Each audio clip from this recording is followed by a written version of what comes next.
up preaching, trying to get along, but it's not reaching. Hi, this is Sylvia Teller, and I tune into Genesis because they reach on 91.6 FM, South London station.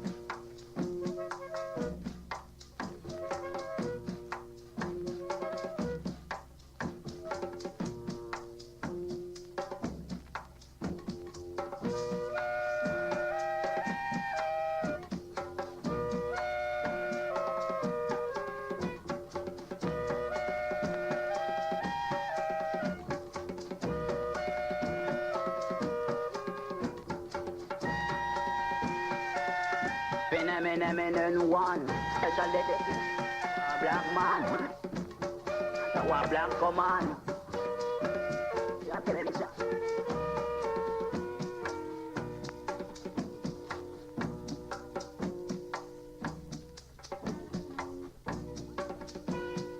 This presenter are the best presenter in this time slot. The artist thing, print you to say that. I'm gonna take back, not chat. Genesis. Oh, dash, what a thing. Genesis, oh, dash, what a thing. Good morning, one and all, and welcome along to the People's Talk Show. Genesis 91.6 FM on your dial.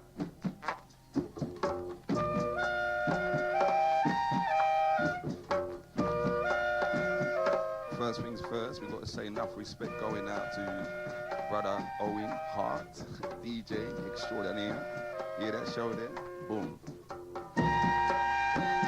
We also got to send a massive shout going out to, boy, people like the Mystery Man. Work hard this week, people. The House of David, boy, enough respect. And to all the other presenters, DJs and management and staff behind the scenes has just been working effortlessly and tirelessly to keep Genesis going and to just keep us on the air. Big up.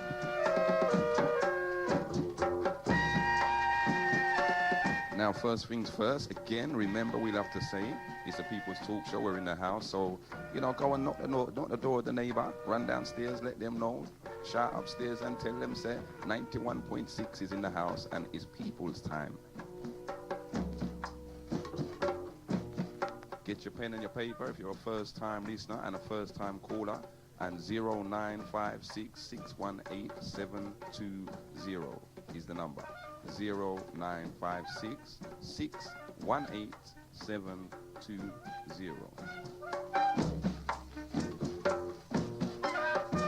Beautiful day today out there. We the same people. Nice, innit? Summer's here at long last. Well, you know, the English version of summer. And my, haven't we had some nice days? We've got to send a big respect going out to all of the community organizations out there. Nation of Islam, the Rasta community, all Christian organizations, anybody else that I miss. People's Talk Show. Few things I'd like to bring to your attention today, but at the same time, you know, I am not going to start until you will give us a bell, tell us how we're sounding, give us some live, you know, phone check. Tell us north, south, east, and west. What's happening?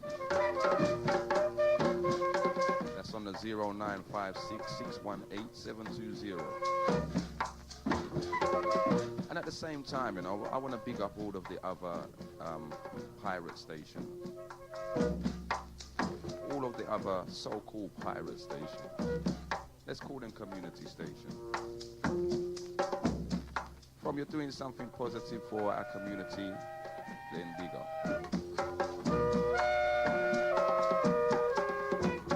Where are we now? Sometime in August, huh?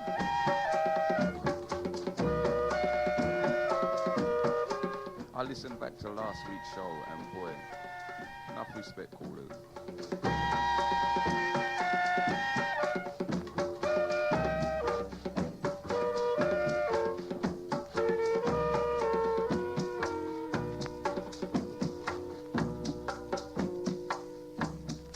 Okay, you're not gonna phone? Huh? You're not gonna give me no live link check? Okay, listening time.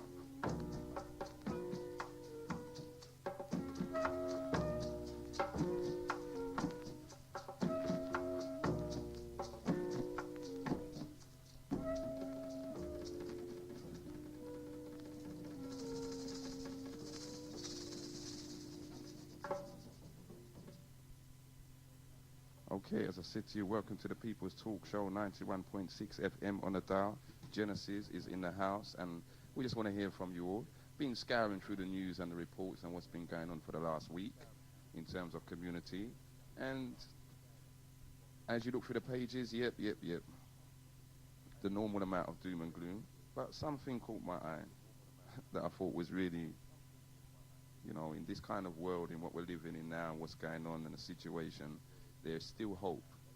In Jamaica, they've got their youngest advisor to the ministry, a 13-year-old whizz kid on computers. 13 years old. He's advising the government. Now, boy, if that's not something to celebrate, then I don't know what celebration is about. A 13-year-old you in Jamaica, they're calling him a whizz kid. And he is helping the Jamaican government put together their computer training programs for the next, how much years? 13 years old. 0956 618 720. That's the number that gets you through to the People's Talk Show, live and direct. Many things to chew over and go through. But, you know, as it goes, we like the phone checks and we want to give you all a chance to say what's at the forefront of your mind.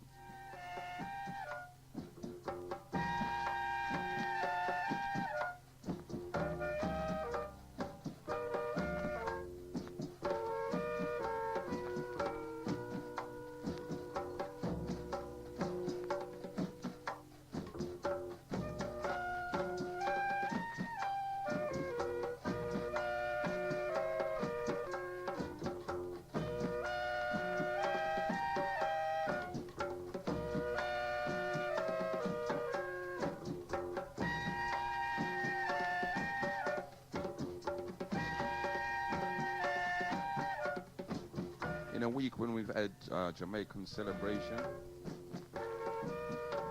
independence, amongst other things. Our condolences goes out to everyone that lost someone as well over the last couple of weeks. Among others, Lenny Henry lost his mum.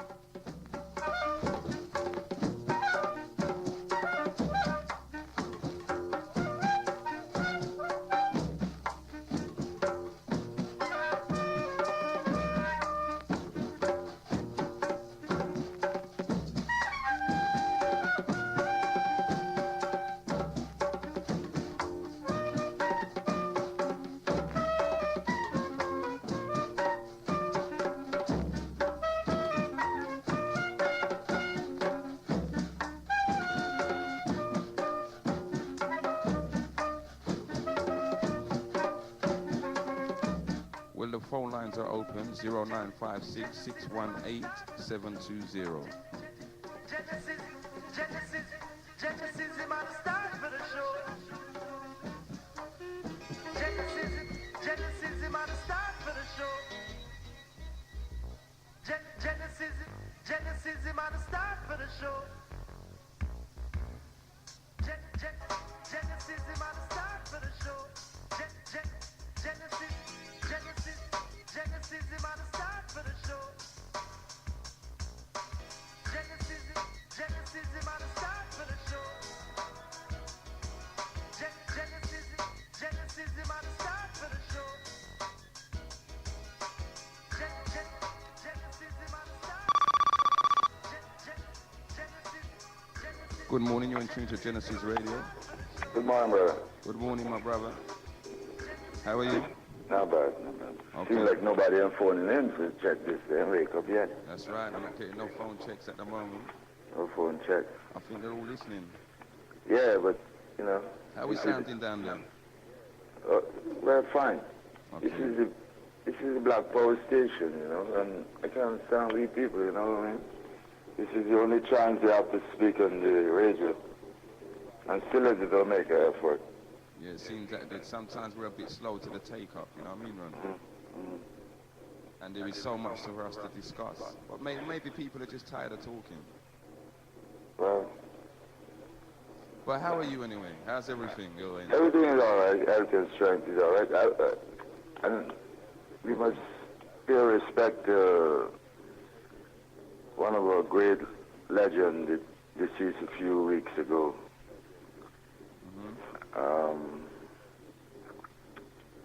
What's his name?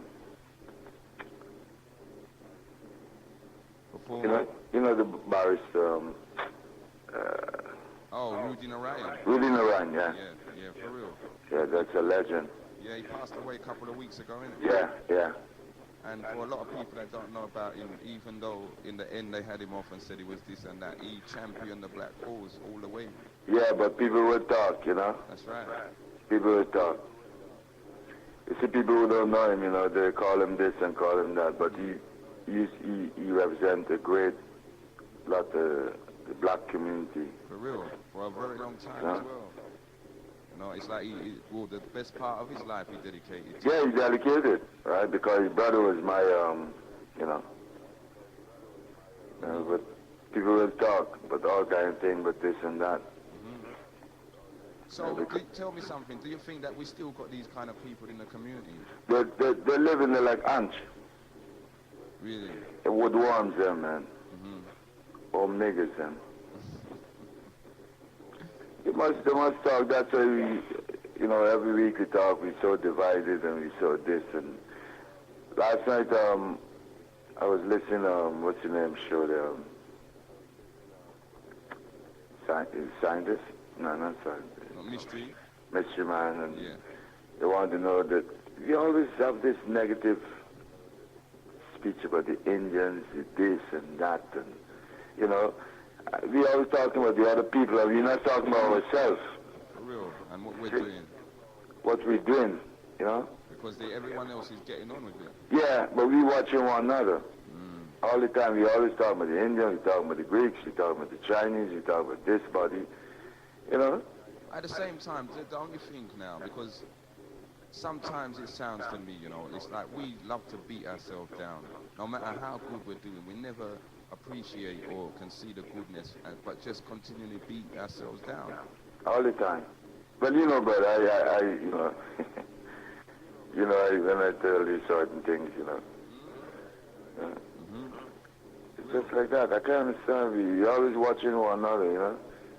You see the little son come out there now. You see them, you know, the cars and vanity has budded. But OJ always says the vanity, you know. Yep. You know. They can't take it with them when they go. Yeah. When it comes to music and certain vanity, you know, blacks are there for us. For real.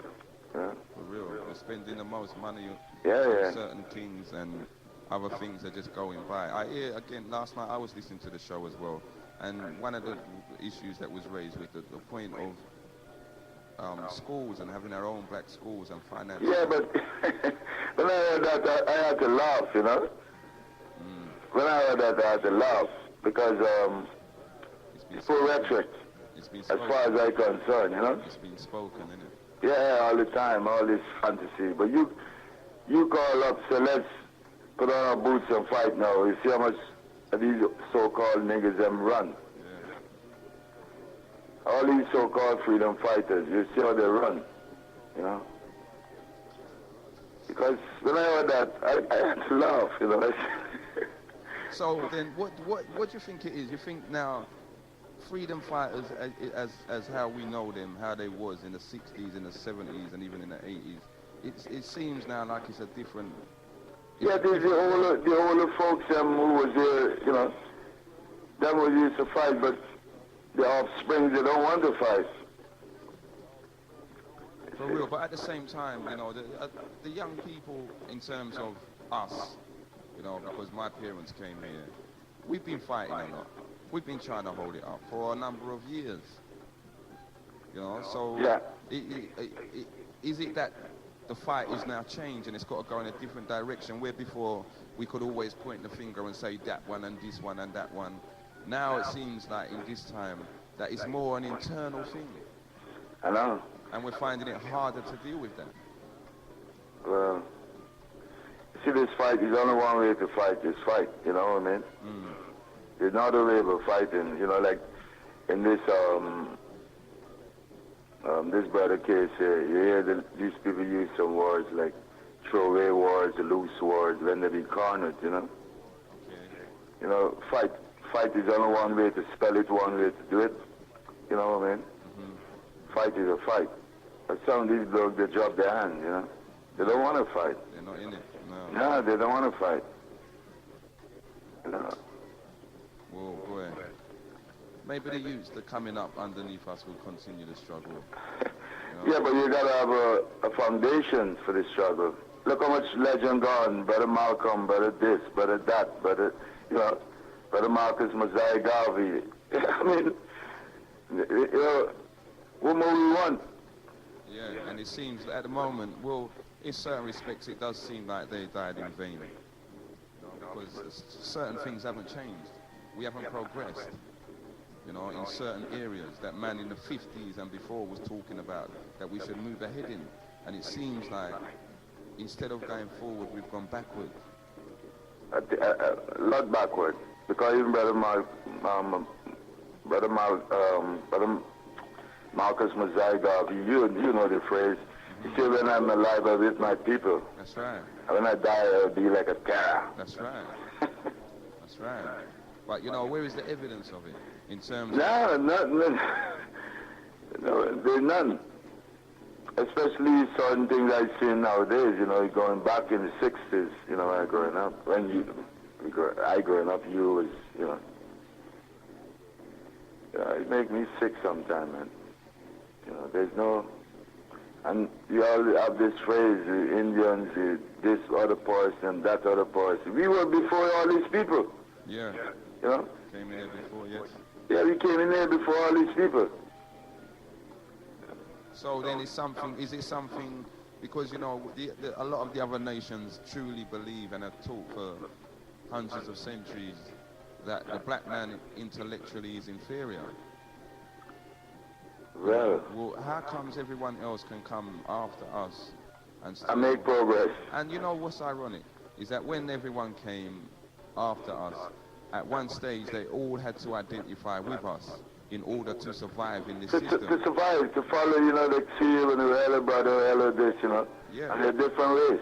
But now, you know, they now have gone. Now they get rings now, they don't want to say hello brother, they just, you know, accept you, you come in the shop, you buy and you go. For real. And part of that again has got to be because in their eyes they and then they have the same black man have them like security guard, you know. You see that? Let somebody else come on, brother, tell me. You know something again before I go, right? It comes a time now, like these lying devils and these policemen, they're getting caught up with their deeds now. Yes. You know, but I was speaking to, but they don't want to publish it, the media, the papers, the press. You know, you see it in a little thing, they're committing crimes, you know, they're doing all kind of things. That's but right. It's coming out more and more now. It's but being exposed. You know, That's right. And it's amazing. Well, it is still amazing to even know that these things are coming out. But if anyone is checking and they're hearing certain of these investigations that's going into the police all over the country, they're doing some things that we just used to talk about. Yeah. You know, but it's coming out now. You see? Anyhow, brother, let somebody see if anybody could penetrate some more information. Okay, Bridget. All right. You big up for that call and Yeah. keep it locked. Peace. Big up to Brother Ron there in the southeast region, saying that he's hearing it nice and clear. Wondering, boy, what's happening? This is a black people station, you know. One of the few chances we get to air our views and our opinions. And it seems like, boy, for some reason, you know, maybe we're all out in the park because it's a nice day. But there's things that need to be dealt with. There's issues that need to be looked at. They're solutions that need to be manifested, brought forward. And it can only be done by us, for us, and for the future generations of us. Good afternoon, or good morning still. You're in tune to Genesis Radio. Good morning, Bob. I was just ringing to give you a check. This is Sister Dahlia from Lewisham. We're all listening. I think most of us are listening, but people is just waiting for everybody else. Okay. Call. Otherwise, maybe they're all at but just start. You know, I believe there's some function there. Mm-hmm. So maybe that's where they are. You know how we stay already when sunshine and a little music are playing one park. We'd rather go there instead of talking about issues that really affect us and what we complain about every single day. That's right. So instead of facing to it, hello? Yeah, I'm still here. Yeah, instead of facing up to it, we go and play some music and smoke a spliff and forget about things. Well, I was just going to say, you know, it's that old escapism, isn't it? We need Yes, it is. And we will, as Brother Ron was saying, you know, most of them are niggers, really. The only constructive, very constructive black brothers and sisters are the one that's listening to you, are the one that's doing something positive for the majority, basically. And I just hope no one don't feel offended by me calling them niggers. You know, but if you are not, then prove yourself right. And at the same time, you know, sis, I was listening to a debate in the week, right? And some white man was saying, how comes black people can call each other niggers and we can't? If we do it, they get offended. Well, yeah, we can call us each other niggers because we know what it means. We know what it's like being niggers because we are. It shouldn't really offend us, but it's discrimin. I can't even pronounce the word. It's discriminatory if a white person. We can pull them up on that, basically. I mean, I don't, you know, there's no problem we calling each other niggers because we are. You know, we lay about all day and complain, and that's what niggers do, don't they? Hello? Oh, sorry, you got me stitchy there. Well, that's what niggers do. You lay about and complain. You say yes, sir, master, no, sir, master. Okay. You know, and do things for the white people when they come around to us. We goes, yes, what you want? Can I help you? I do this. Mm-hmm. And then when we're with each other, you see that the man you're showing is your steer, you know, and that the white sitting there has to thump him down. But then we just punch each other down instead, don't we, really? You know. But I hope I haven't offended anybody at all, really, out there. Well, you made me laugh still. Well, I'm glad I made you laugh. I hope that's what I've done. And I want to say hi to Brother Ron. I'm always tuning in to you, Brother Ron. I always hear you. And I appreciate you calling in to give a telephone check in the mornings.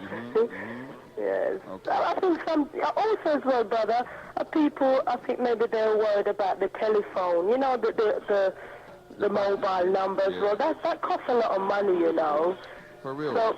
So maybe they're a bit, you know, concerned about the telephone bill as well. You know, what price can you put on the future of your children? Well, that's right. You know, I agree with you there. But, you know, some people are really, majority of us are struggling.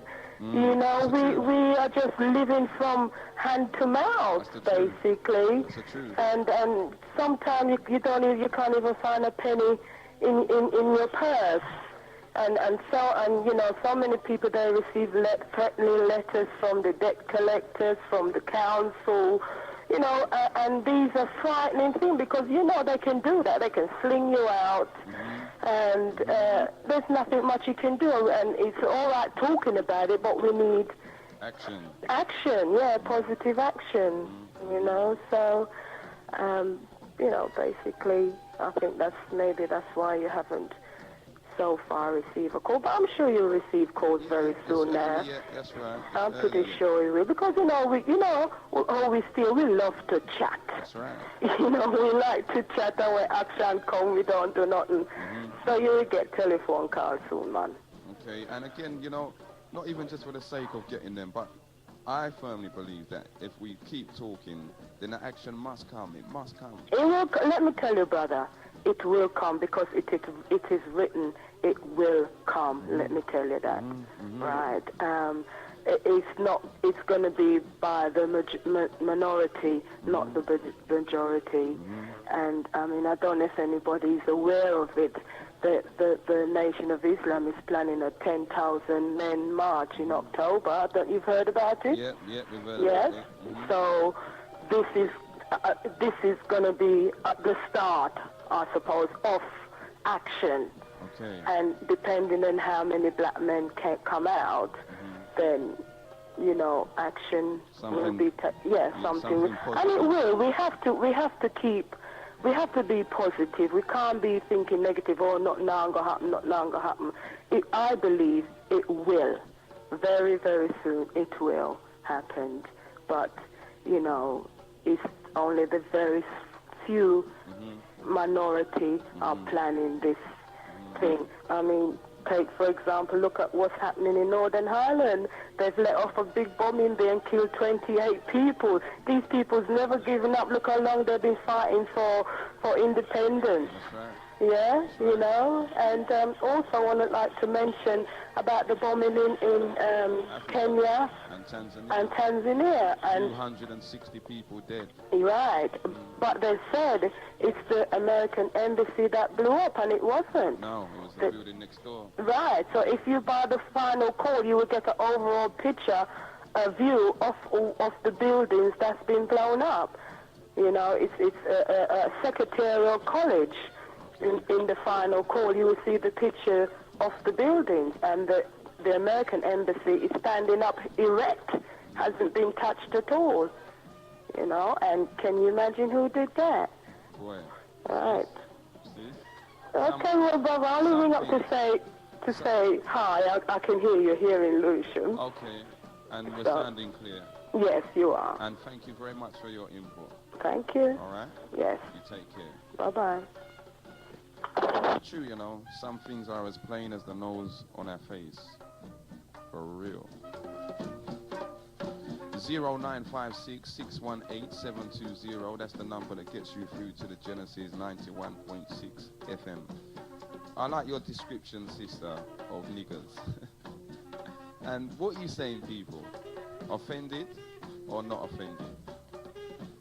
We hear the word used in our records, in the music that they're thumping out to the children. We use it in a different context, but should it be used at all? If you'd like to try again, caller, we lost you there. 0956-618-720. That's the number that gets you through to the People's Talk Show. It's your time, people. It's your time.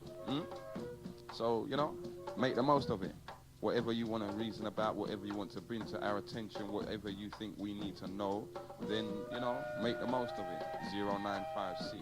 0956-618-720.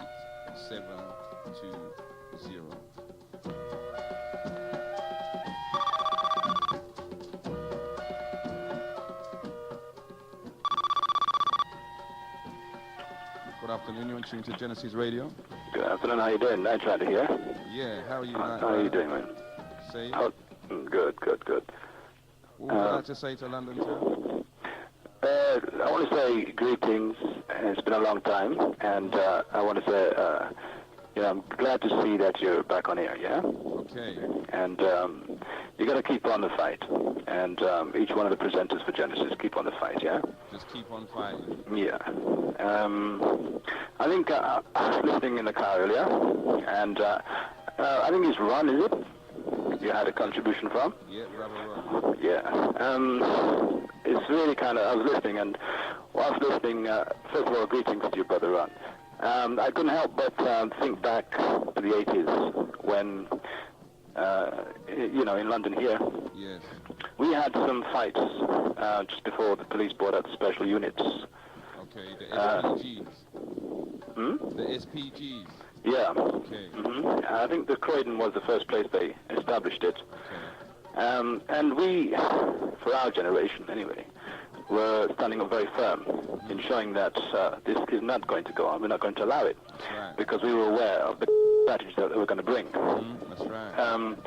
The fight went in such a way that it almost got to bloodshed. And we, I think, rightfully decided not to go ahead down that road. However, I think for the elder generation to us, who saw our predicament in where the country was going in terms of the policing, we did not get any support. That's right. However, That's right. my view on the matter is, I mean, as one of the persons who was heavily involved in that, I was kind of quietly disappointed. About the reaction of our parents. You mean? Yes, yes. Okay. We were seen more as trouble causers. We were seen as people who weren't, youngsters who are coming up after them and not wanting to uphold the rule of law. You know, and them not realizing that the struggle that Brother Garvey and others, Malcolm X, etc. They were looked on as like troublemakers. Yeah. You see, the thing about it is, what we have to remember is when men such as those, leaders such as those, did what they did, they were literally fighting against a country who said that they were going to do this or do that, and they literally stood out saying, no, we're not going to tolerate it. That's right. And the support came for them. The support was there for them in all manner of ways, and by all various age groups, you know. So then, Robin, what's happened now? How comes we don't seem to have those type of figures now in our community, when perhaps we need it more than even then times? Well, if I can give you an example as to why, I can tell you of my own experience, yeah? There was a time when vigilante was on the streets of London, and I don't know if London remembers, your listeners remember when nationally there was Scotland Yard and various people who were on the news programs, quite regular back in the 80s, saying that they will not tolerate vigilante on the street. Right. Now, it's not the same vigilante that came from America that I'm talking about. No. It's the vigilante that, came about from within London. That's right, born out of the violence that yes. we were seeing. Yes. And I remember back then that the very people who were victimized by National Front, who were elder black people, probably of the generation of Ron, with all respects to Ron, people of that generation who were literally victimized by National Front, who has their headquarters based in Croydon. That's right. And there was a very prominent road for blacks on that road that was being targeted.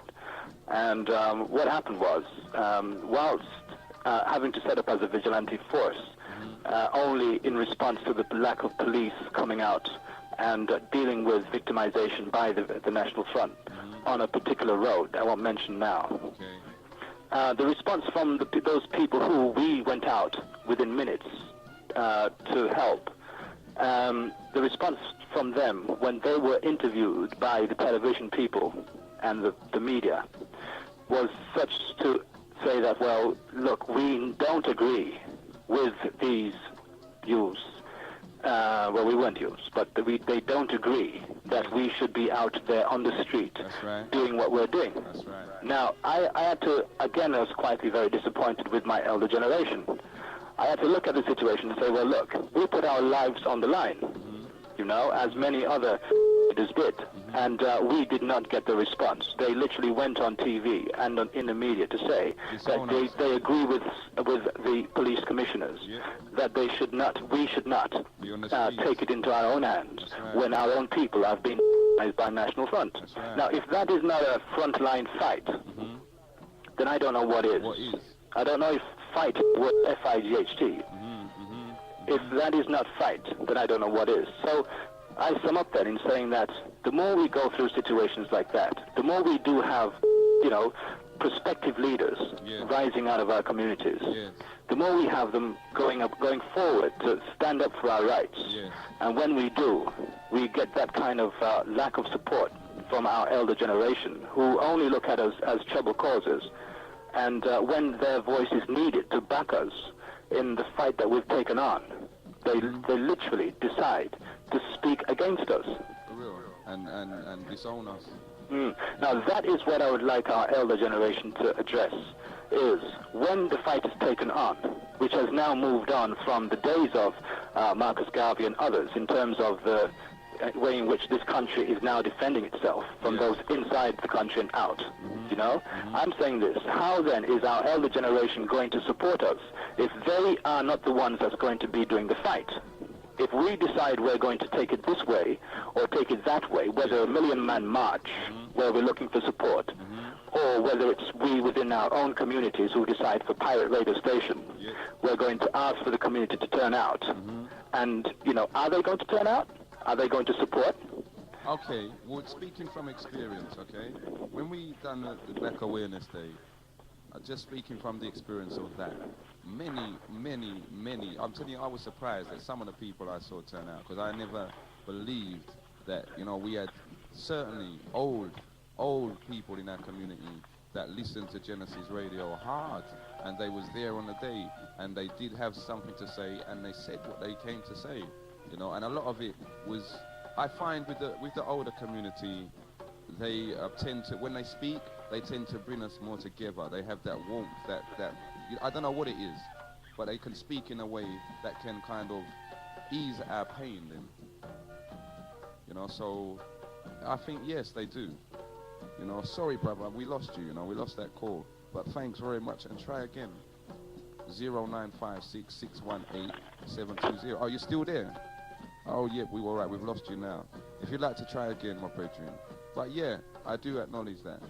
And again, the question has gone out. If there is anyone in our bigger age community, you know, that would like to phone in and tell us, give us a little breakdown. What's happened since the days of Marcus? You hear what my brother said.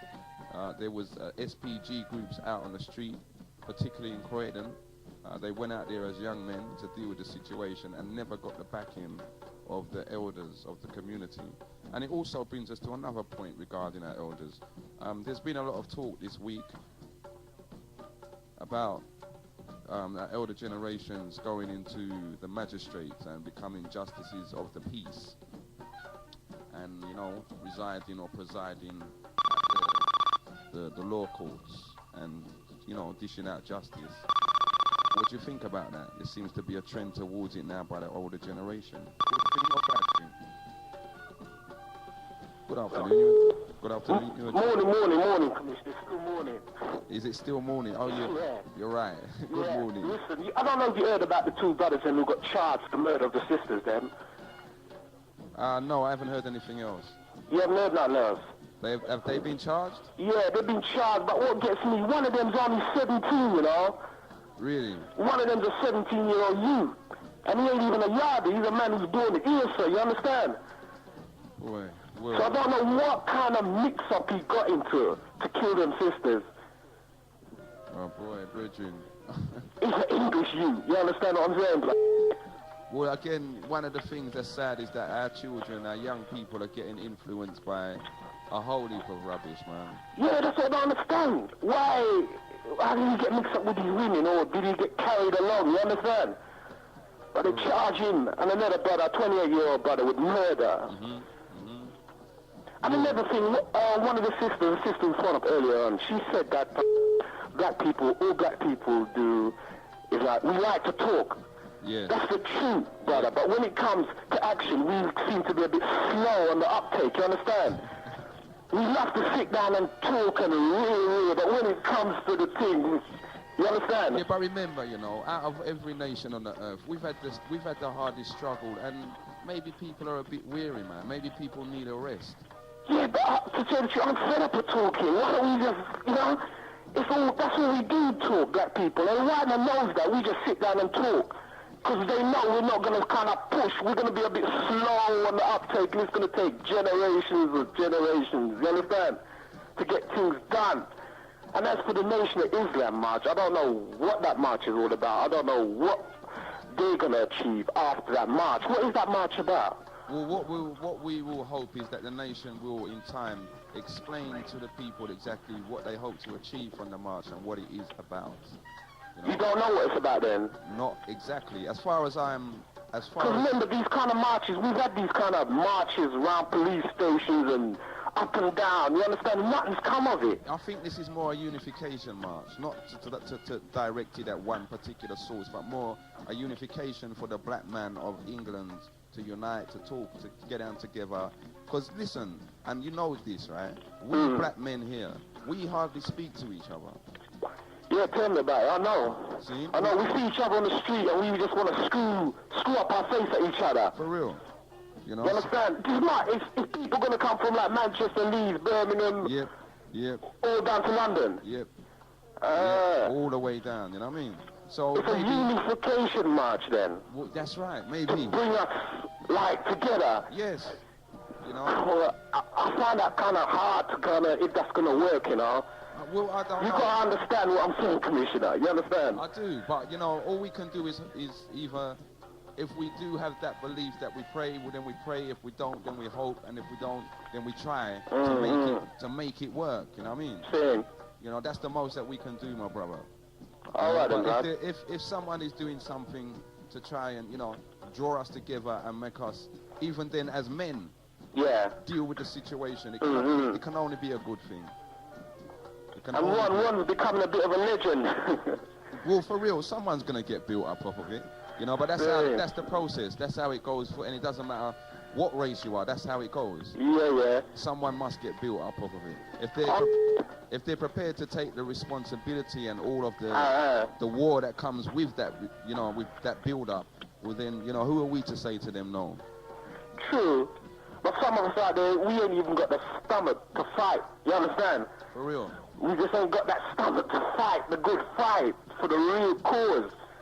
Well, I think a lot of people, again, once they see, you know, a lot of us, once we see some positive action taking place, we will jump on the bandwagon, not because we just want to be identified with it, because we know it's the right thing. Yeah. You know, so someone needs to kick it off, start some action, do something that we can all get behind, and then from there, you know, the river will flow. Okay then, Commissioner. I'm going to look out for that then, yeah? Well, I hope you're a part of it, man. I hope you're going to make it happen. All right. See? All right, Brad. One love. Peace. 0956618720. We've all got a responsibility. We've all got a part to do. Every single one of us, you know, and I think we all acknowledge that. At the same time, you know, there's something that I must draw to your attention. Remember when these people went down at the Lawrence inquiry? I'll come back to it. Good afternoon, you're in tune. Good morning. Before I'm corrected, you're in tune to Genesis Radio. Good morning, Commissioner. It's Jackie speaking. Yes, sis. How are you? All right, thanks. Long time no hear. In it? It's nice to hear your background. Okay, big up for that. Okay. What would you like to say to London? Yeah, I would just like to promote as well the 10,000 man march that's going to be taking place on the 16th of October. Okay, now I'm sure you must have gone to at least one of their meetings. Yeah, I've been going to their meetings regularly, like every Wednesday. Well, tell us down what's the Brixton, and I think they're doing a brilliant job trying to get the twins together. I mean, a lot of people turn out like they have, like they discuss men's issues and the women's issues. Why black men go with white women? Why black women are going with white men? And you know, just a lot of topics, and about like us bringing up one parent bring up a rounded child and all stuff like that. You know. A lot of topics have been discussed, and it needs to really be taken out on a bigger level, you know? Like when you had your workshop down Moonshot, I think it's time now that we all start joining together and putting our stuff together as one, you know, because a lot of people out there doing the work, and it's not really, it's not really the religion that should really come between it, you know? Okay. That's what I believe. It is true what you're saying. We need to draw together now because everyone's doing something in their corner. And only when we get together are we going to realise exactly how much is really being done, because there's a lot being done. Yeah, that's true. But we need to link up. It's true. But I think really the marches all around, like the black women, right, being able to be carrying the can for so long, responsibility for the family and the children, etc., etc. I mean, there's a lot of black good men out there, but there's also a lot of rubbish black men out there, you know, that's not really doing their work or nothing, you know. Oh, well, you see, Jack, I'll tell you the truth. If they're going to come from that angle, then they better kind of put it correct, because personally speaking... No, they never said that, but I'm saying that because I'm sick of hearing the black women, like some of them been in long-term relationships and the men's just shit on them, you know what I mean? And they're really not doing their thing, you know. I mean, they don't even want to be providing, like they were dealing with issues like why as black men... No, it wasn't really black men. It's just like a lot of black men, they don't really know. We're not known as being providers and carers, right? And really to look after your family, really. What we'd rather do is look after our car, look after our material goods. You know, if we've got money in our pocket, the money is our money. You know, as we know, Jackie, I hear that. But at the same time, right, and I'd please, and I'm not defending no whatless man, see? But at the same time, the black man, as a human being, has gone through more social, political, psychological, and mental warfare more than any other human being. Close behind him is the black woman. But first and foremost, the black man has been totally stripped. Totally. You understand, Jackie? So what are they doing now, though? You know, are we still going to go for it because, you know, we want someone to lick their wounds? I mean, the women are suffering so much. No, I hear that. But you see now...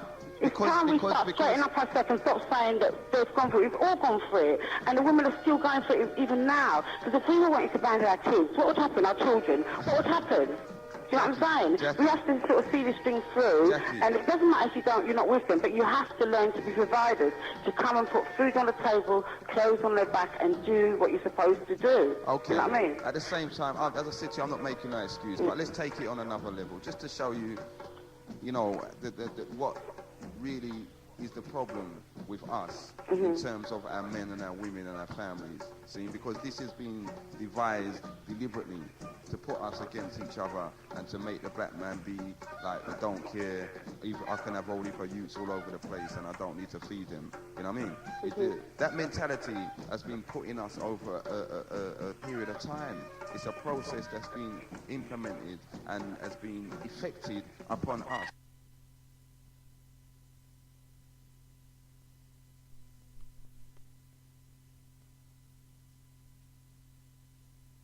That our children need it to be at.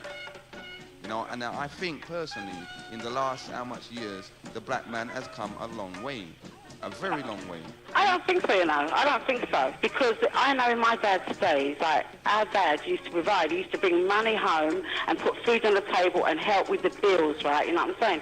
The black men nowadays, I'm not saying there's good ones out there. This doesn't occur to you, you know. But the ones who know who I'm talking about, who are just going around living their life raving and having a good time or whatever, you know, they're not helping us with the bills. Like, the women are left holding the children and the struggle is with them. So I don't think things have changed. Things have got a lot worse. And if we don't start straightening up now, it's going to get a lot worse, you know. Okay, that's what I believe. Okay, I hear that. And I'm going to keep saying it to you. I'm not defending the whatless man, right?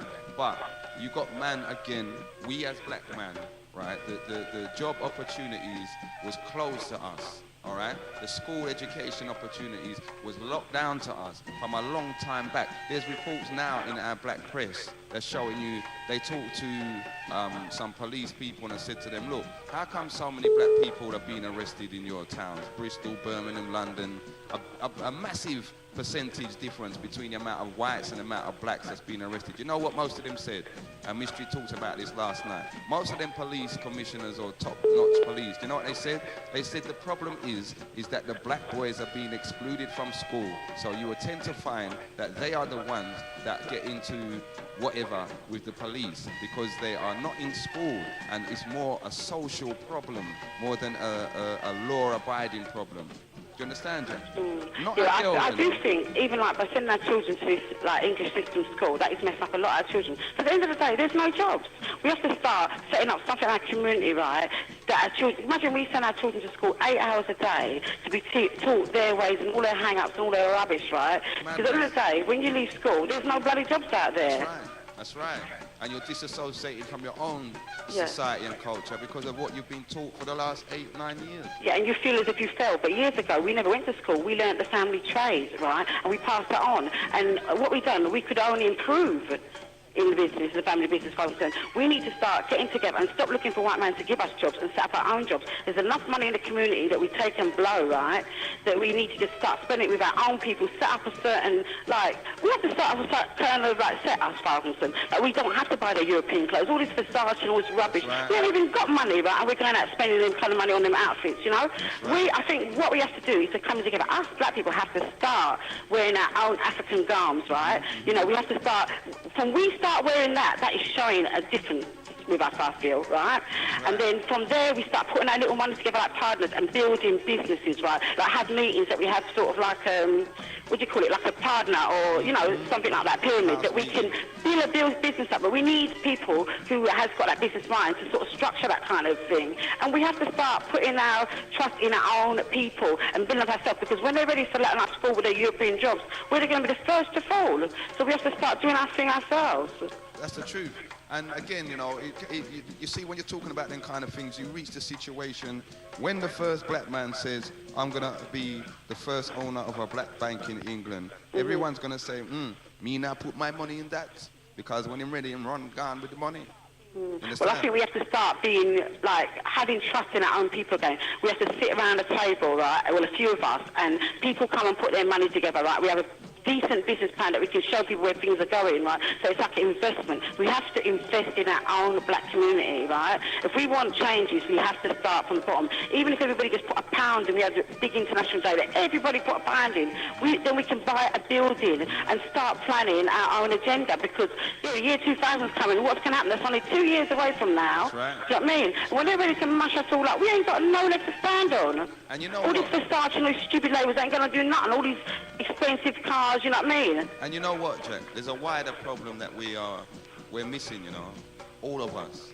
You see, right now, this year 2000 thing, the people, the American government, the English government, all of the governments are going mad because they're saying that the computer system is not going to hack it. And this affects our electricity, our water, our food supplies, travel, transport, everything will be affected. So, you know, the pressure's going to be on all of us, you know what I mean? And we ain't really, we're kind of overlooking that, you know, and it's a dangerous thing to do. You know, but yeah, it's, you know, as you're saying, these things need to be done, and they need to be done now, not in a year's time. Yeah, I think we have to link up, have our little own family meetings first, then we branch out and have like community meetings. Each area should have a little meeting, and then we link up and network, and then we just go all across the region. That's what we need to do. To start from now, man. Okay, we'll hold a London Earth that, Jackie. Okay, yeah, respect. And I think every black person out there needs to start promoting the 16th of October. We need to put that on our calendar. I think it's a Thursday. We need to book the day off of work and make sure we turn out right, because I think really that march is all about the black women, black men, standing up and saying from now on they're going to start taking responsibility for their family, for the people that they're with, right, and for their community. Because right now, we ain't even looking after our family. We ain't even looking after our community, you know what I mean? I know relations don't work, but at the end of the day, the children still have to eat, you understand? So we have to, when we do that, then we're gone clear. Right now, the only person that's on the agenda is ourselves. Well, I know that's for a fact for the black men, right? Not all of them. I'm not dissing all of them, right? But a lot of them, right? You know, say a black woman, most of the time when she ain't got no food, a child can take the food off her plate, right? You know? At the same time, Jackie, at the same time, you know, remember, we've just come through a period when a black woman's attitude was there ain't nothing going on but the rent. Remember that? Well, I don't know where that come from, because at the end of the day, sometimes you have to just... I just can't go. I wouldn't even say that, right? Because at the end of the day, maybe they have to spell it out, because you can be with men and they don't know about nothing going on with the rent, you know what I mean? I was with somebody for 11 years and he was a right dog. People couldn't even believe that, right? And he was on good money, right? And what he was bringing in, come and giving me at the end of the month, it was an insult, right? You know what I mean? But isn't this against... No, but I mean, it's not like I was holding everything up. I was in 11 years. I was holding everything up. And he was a big dog. I hear that, but isn't that because of what we... I wouldn't even say because I allowed him, because the role model that I see, my parents, my mum was a provider, she's done everything. And sometimes us black women get caught up in that, right? Doing everything, being able to manage. We can't do it anymore, right? You know what I mean? What our parents done, our parents managed, but they still had help to manage. The bills was paid. You know, say your parents used to, you know, your dad knew where his responsibility was. You know, you might want to go out and rave, but he knew how to come put the money down. You know that's a crisis in our community now going on. You know, so that is the difference, right?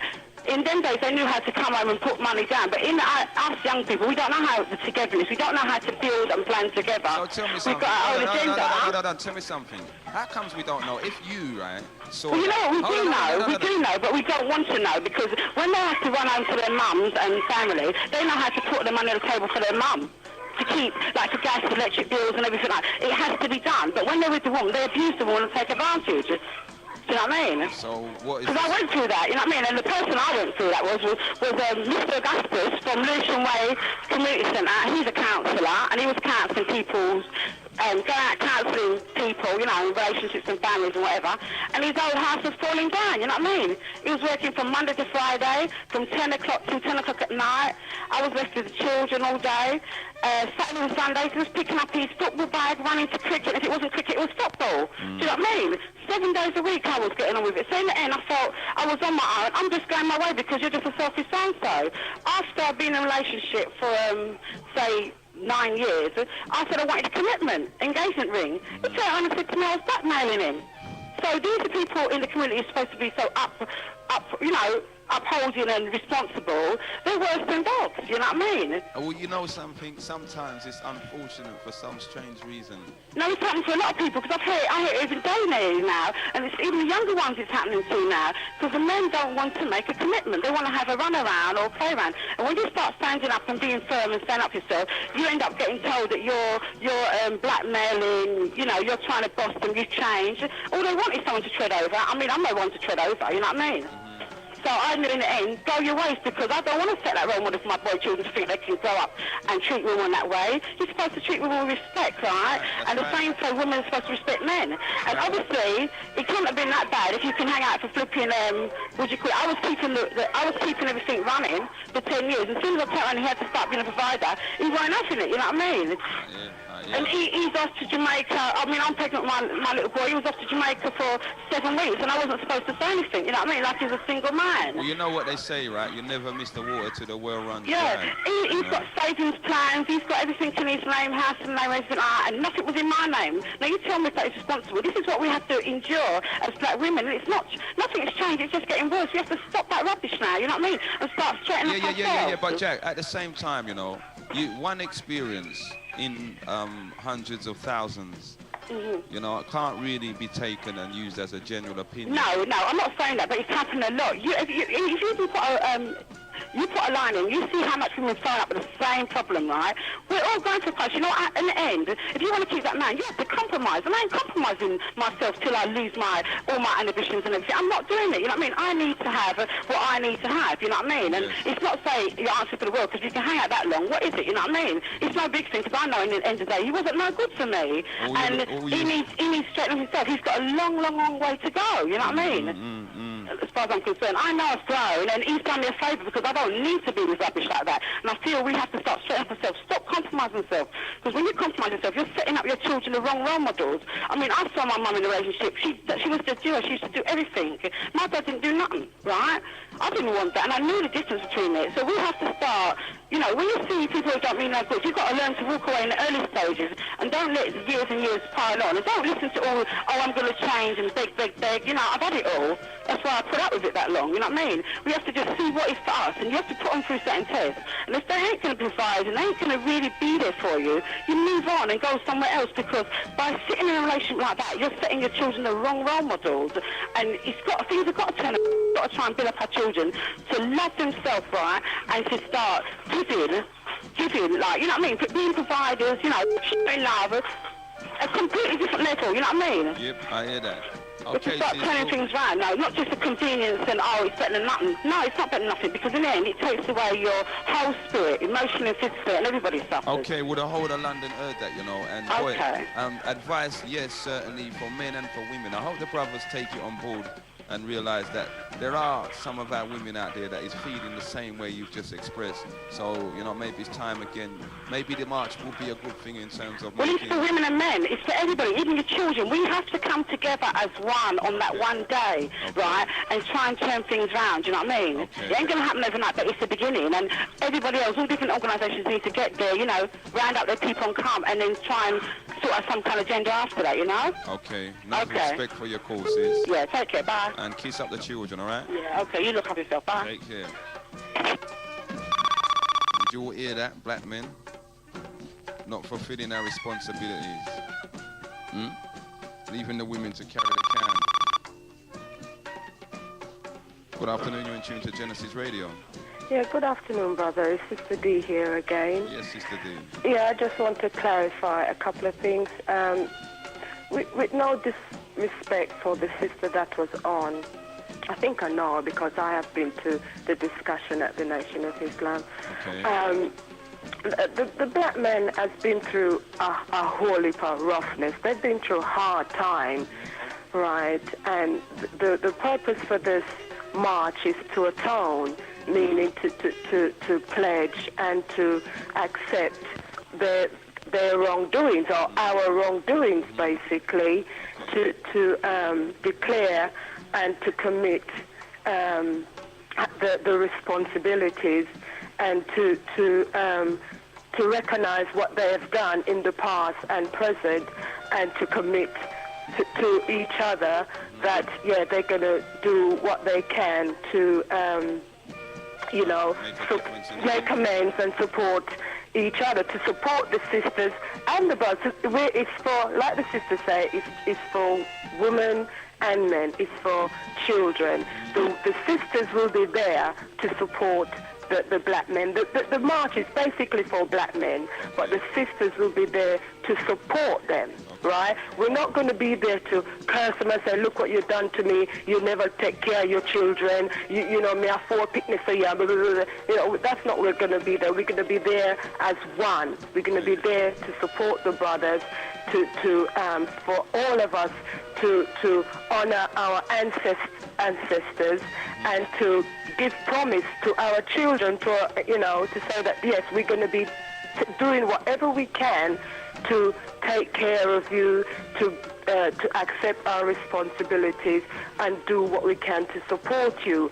Not meaning going and robbing a bank or anything like that, but to work hard with, whatever they are able to do, to communicate with one another, to show respect. Things that we talk about all the time, every week on this radio station. We're always talking about having respect for each other, not communicating with each other. Now, this is what the march is going to be, to atone our sins, to show, as the saying goes, to respect how does it go again? To respect yourself and be yourself, is it? Is that how it go again? I can't remember how it goes now, that saying. Respect yourself. Oh, yeah, you lost me as well. Yes, I've lost it. Well, you know what I mean, don't you? Yeah. And that's what the march is basically all about. And, I think we've had it. I know there's a lot of sisters out there that are so angry with brothers, right?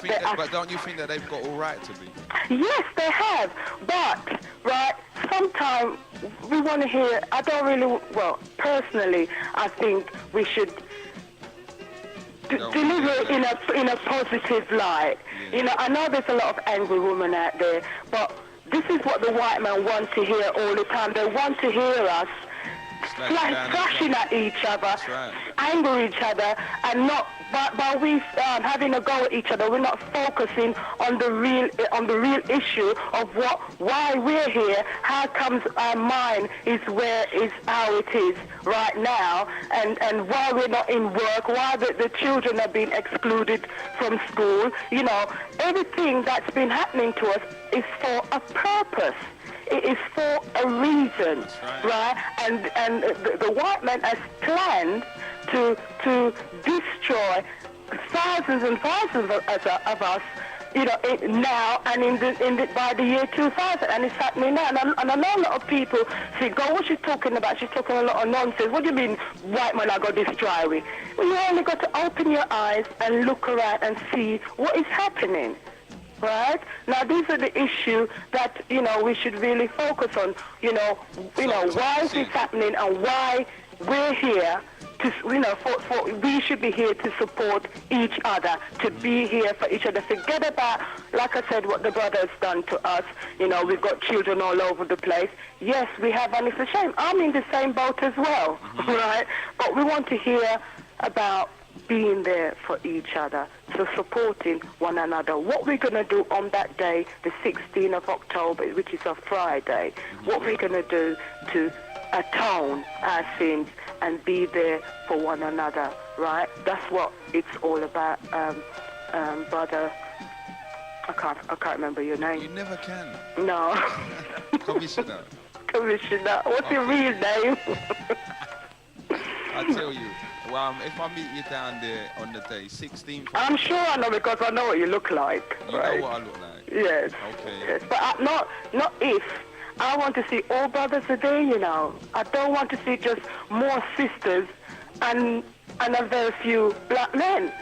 You know, I want all brothers to be there. I don't want no one to come and say, oh, it's a Muslim thing. It's not a Muslim thing. But you know, at the end of the day, everybody. but you know, at the end of the day, that a lot of people will say that. They'll say that it's a publicity thing to big up the nation of Islam. Well, you see, but then you're putting negative information over. Yeah, maybe people hasn't even been thinking about that, but you're the one that's delivering it. No, you can't blame me with that. Are you honestly going to tell me that you don't know that there's going to be black people out there that's going to have that attitude? Well, if they've got that attitude, they should keep it to themselves, basically, and come along. I mean, if there was a big party being held somewhere, they wouldn't say, me now go because sitting under that song that's going to be playing there, me now go. They're going to go because this music's playing there. So you understand? Tell me something, sis, right? Because I heard you said that you've been to a couple of the meetings, yes? I've been to enough of the meetings, Tell me brother. something. When you say that all black men are heartily invited to attend, does this include gay men? Gay black men? Yes. Well, Salong said keep the gayness to themselves, really. I wish you hadn't brought this up, brother. You know, then you've been very negative as well. No, it's you know for black, it's for black men. It's for black men, right? Black men and black women. Okay, I hear that. Let me tell you why I brought it up, though, because, I'm not trying to be negative at all, but it's an issue that needs to be addressed. There was a movie called Get on the Bus, which was done by Spike Lee, I believe, and was, like, supposed to be a kind of reincarnation of the Million Man March in America. Yes, and yes. I don't know if you've seen the movie. Yes, I did. But did you see one of the issues they dealt with? It was the black, black men being gay. And you see now, you might think I'm being negative, but you as well have got to take account of how the majority of black men feel about that issue there. The majority. Now, if you're calling the majority, if you're calling the majority of black men to come together and unite and to rear it, then I think, that needs to be kind of looked at, and it needs Well, you see, I've got a leaflet here, and all it says, the march is for black men. It didn't say whether you're homosexual or lesbian. It says for black men and for the sisters to come along and support their black men, right?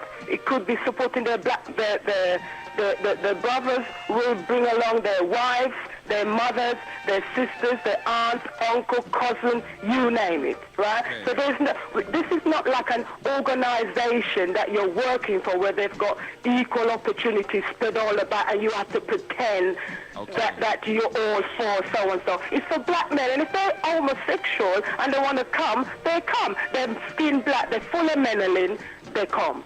Well, right? I hear that, but you see now, and this is me personally, I'm not speaking for no other man, I'm speaking for myself.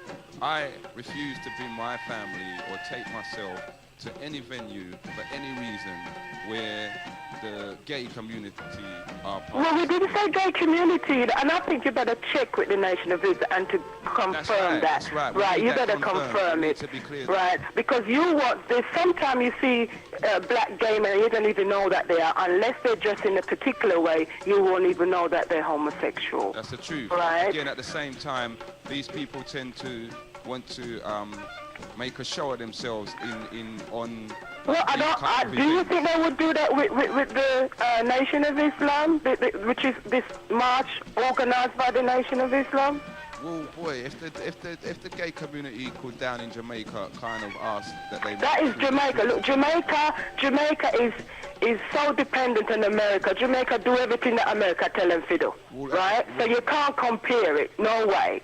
Well, right now, right, and again, I'm not trying to be negative, but right now, we're no different because even this march is modeled off of what America has already Well, done. of course, yeah, because it's a part of the Nation of Islam, isn't it? A Nation of Islam, the head office is in America, right? And it's been developed over here as well, right? And it's been developed, you know, quite a few countries. Jamaica's got a mosque over there. In Africa, they've got mosques over there. France, they really develop it all over Europe. Yeah, right? we do. Yeah, we know the size of the nation still, you know. But you sound like you're not quite happy about the nation. I remember when you used to ring up, you know, brother. Commissioner, and I remember one particular night when the brother from the nation came on, and you really thrashed him. You did. No. You know, and I remember seeing you at the People's Day in New Cross, and your attitude, really. And I think as a presenter, right, you should have a open mind and keep your personal opinion to yourself within your family and your friends. Keep your mind open and let people, that this program is for people to ring up and state their opinions, and you should not influence people's opinion. No, well, I think a part of what you're saying is correct, but let me put you correct on the other part. The whole reason why I even got involved with Genesis Radio is because of my free thinking and my free mind. Is it? Hold on. It doesn't sound like free thinking and free mind. Well, if you say that you remember me from the day back when I used to phone on Briggy's show, that's because Genesis offered that platform where people could come, as you know, and say what they got to say to us, to the black community, and we had the opportunity to phone in and to dig out of them what we wanted to hear, be the truth or try and see if they was covering up or if they really knew what they were speaking about, whatever, which we all have the right to do. If anyone comes and says they want to represent the black community or they know what's best for the black community, then they must expect that that community will ask them questions. If they know what kind of community the black community is, they know, say, that they're going to get asked questions, they're going to get looked at. Of course, yes. Explain. Yes. Okay, well, that's how I got involved. Yes, you ask questions, but then you give open-ended questions, not your own opinion, because what you will do, you'll find that you'll influence people a way of thinking. And well, that's what Genesis Radio is all about. We're influencing people with your own opinion. No, we think you should not be doing that. Genesis Radio is about trying to influence people to come together. Exactly, and you're right there, and I agree with you there. Okay. Yeah, but not with your own personal opinion. Well, what must you use? What must you use? If You give open-ended question, brother. You see, That's what personally, I don't believe in this open-ended business, because then we end up in all kind of directions, believing all kind of things and following all kind of madness. That's nothing to do with us. Okay, well, brother, I'm not going to go no further with this, because people think that you're having some kind of argument or something, and it's not really. Yeah, but you know, some people would think, and I can hear someone trying to get through anyway. But as I say, the march is on the 16th of October, and it's for everybody. But if you want to find out about this homosexual thing, I think you better check with the brothers from the Nation of Islam. Okay. But I hope that I will see everybody there. Down there on the day. Yes, just imagine if you don't go to work, you don't go to school, you don't go nowhere on that Friday. Imagine all the white people that will miss us. It can only be a positive. It can only be a positive. Just imagine, you know, you don't even go and shop, don't do no shopping, you know, a week can spend money already on food and things. Just imagine how they're gonna miss us. Yes, that will make some impact, won't it? For real? Yes. Well, let's hope that it does manifest. Yeah, well, I hope I'll see you there. Okay. You take care of yourself and take thanks for the call. Okay then, brother.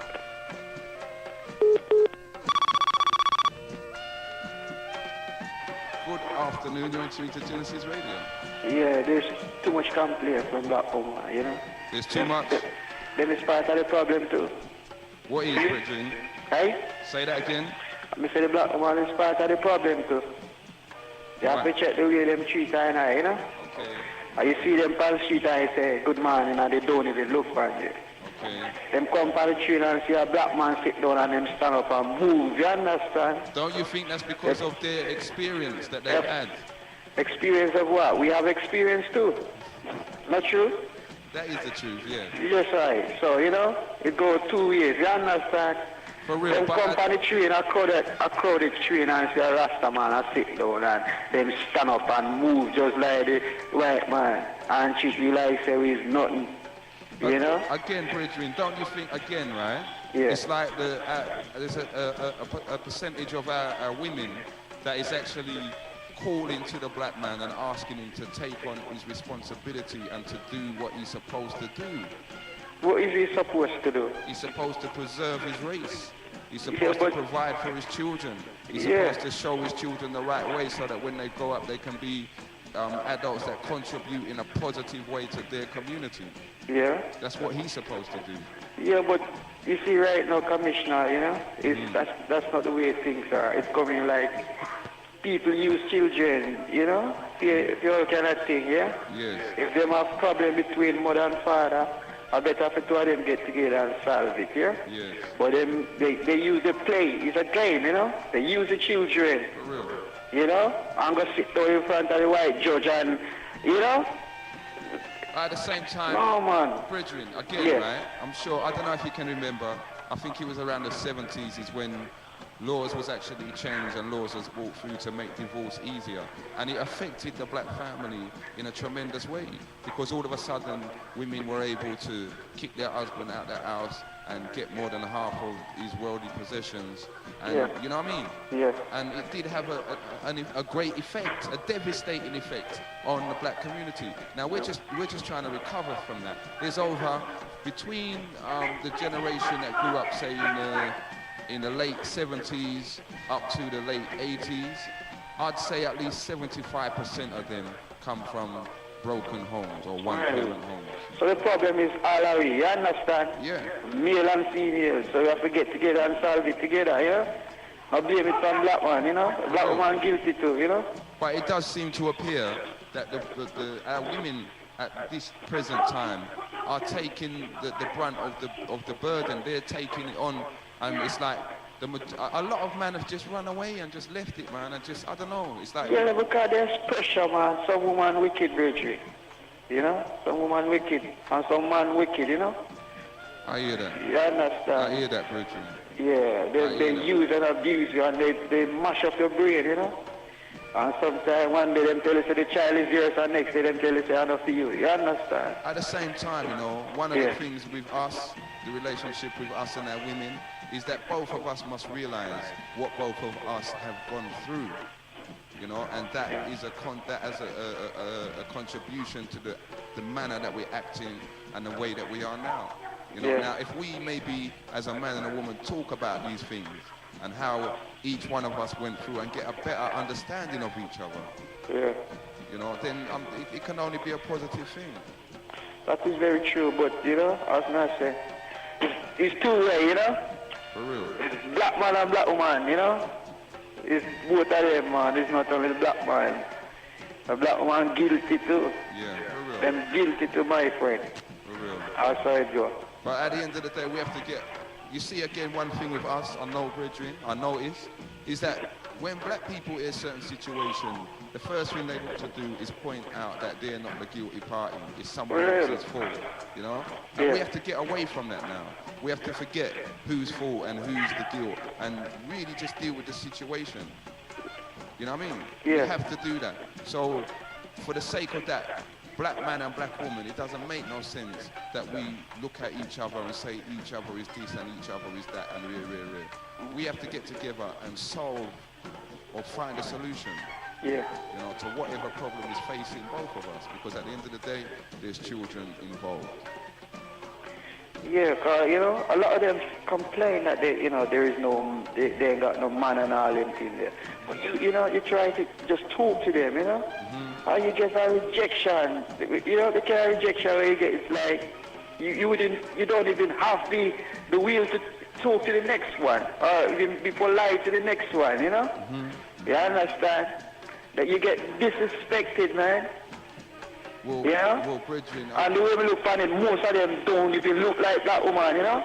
Them is not black woman to me. They're trying to look like something else. You see a black woman from behind and them look like a blonde white girl or something, you know? Yeah. Them I tell me about black for. They don't even know themselves. And put on a wig long like say, what them a try for be?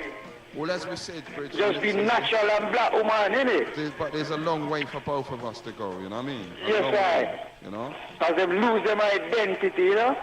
They don't look like they don't look black to me. Them look fake. They have to stand up and come out natural. Don't try to be something that you're not. Put down the wig and live like a black woman. Give thanks. One love, brethren, and big up for that. 0956-618-720. We've got positive messages there from our black women and our black men out in the community. See? From both sides of the camp. I've been accused of being very kind of biased, especially in regards to the nation. Boy. The nation, in fact, you know, there's something that I wanted to bring up, nation. Just to show that I'm not. Good afternoon, you're in tune to Genesis Radio. Good afternoon, Commanders. Trevor, the convoy at One Borders. Commissioner. Sorry, Commissioner, yeah. How are you, Trevor? Fine, I've been able to get your station recently because of all these damn music stations interfering. Yeah, we was off for a while, but we're back now. Now, even last week I listened in, but I couldn't, it was such a bad reception, I had to, you know, I couldn't listen in. You know that they're trying to butt us out. That's right. Anyway, I'm going to talk about three topics. Conspiracy theories regarding African people in African diaspora. Okay. About Caribbean unity and Privy Council. But I'd like to refer to your, I think it's your second or first caller who said we should call each other niggers. Yeah? No, well, she was referring to a special type of black person. But in general, I don't think we should use that word because that word was put upon us by other people. Because negro is just a Spanish word. Yes. That the Spanish slave owners used long before the British, because the Spanish and Portuguese were the first to enslave the people from the African continent. So we shouldn't use other people's derogative words. Well, that is a very, very, very, very strong argument. I mean, we can use that. Okay, people like to attach the, you know, the Jamaica or Trinidad or whatever. So you're from Venezuela. You could say African Brazilian, African Jamaican, African Trinidadian. Because people still attach to the little islands and the little regions. Yep. But they could still, just like in America now, they say correctly African American. An American of Polish origin is a Polish American, Italian American. So that's what I'd like to say about that point. Okay. On conspiracy theories, I find it interesting how a lot of the conspiracy theories regarding the African people tend to come true. I'll give you examples. You know about the Tuskegee experiment. It was once a conspiracy theory that they were injecting black men, I think it's Alabama, with syphilis bacteria. That's right. That came true. President Clinton apologized. That's right.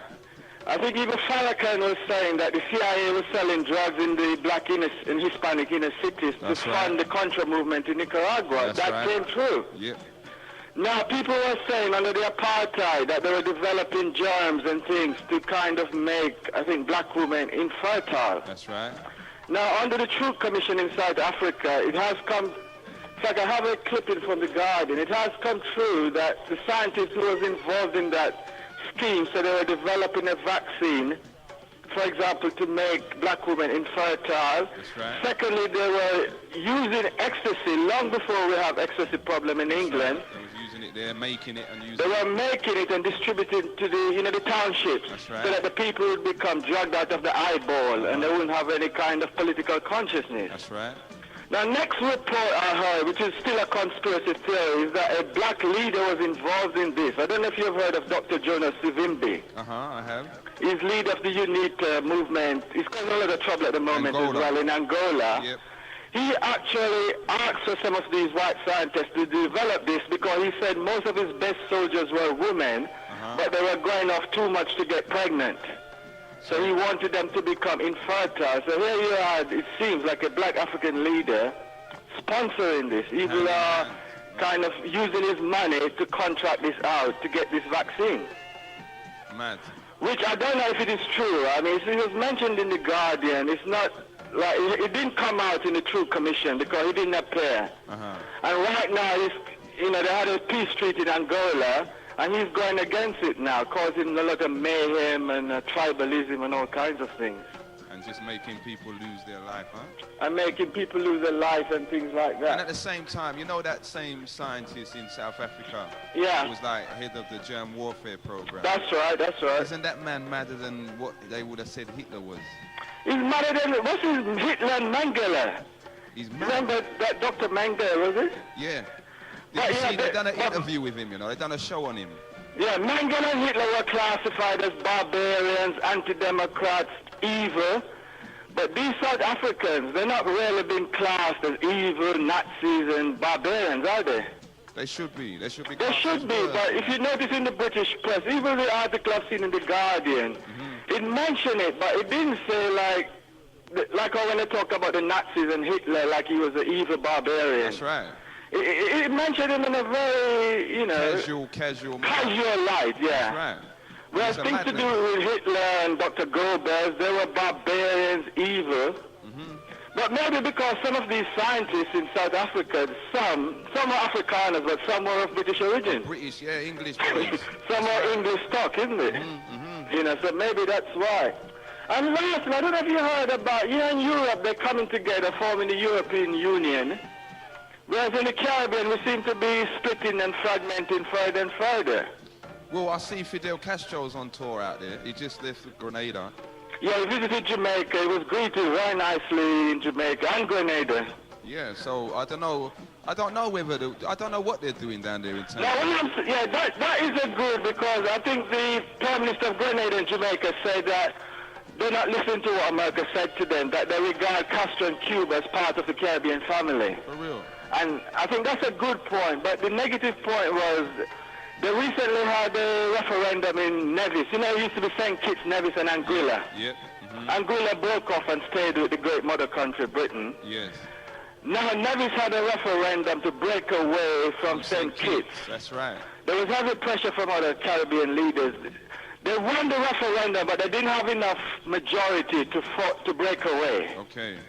And it's a madness. I don't understand why would never. Well, what they were saying. Madness, yeah. What they was actually saying is that they haven't been getting an equal share of the pie. St. Kitts has been done up and has been getting everything, and Nevis has been left. And that's the reason why they feel now they can just go it on their own and build a better society for their people. But can they go to their own? I think the population is, 9,000, 10,000? That's right. So they'll just turn into a little tourist island. They build 2 big hotels, and all of the rich and famous will go out there.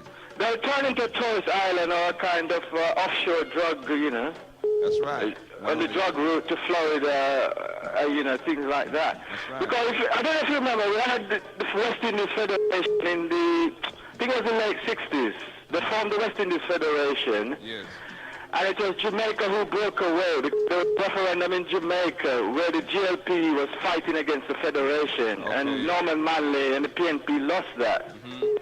So there has been moves towards unity, but you have forces, especially in Jamaica, around the Jamaica Labour Party, who even now are very anti-federation.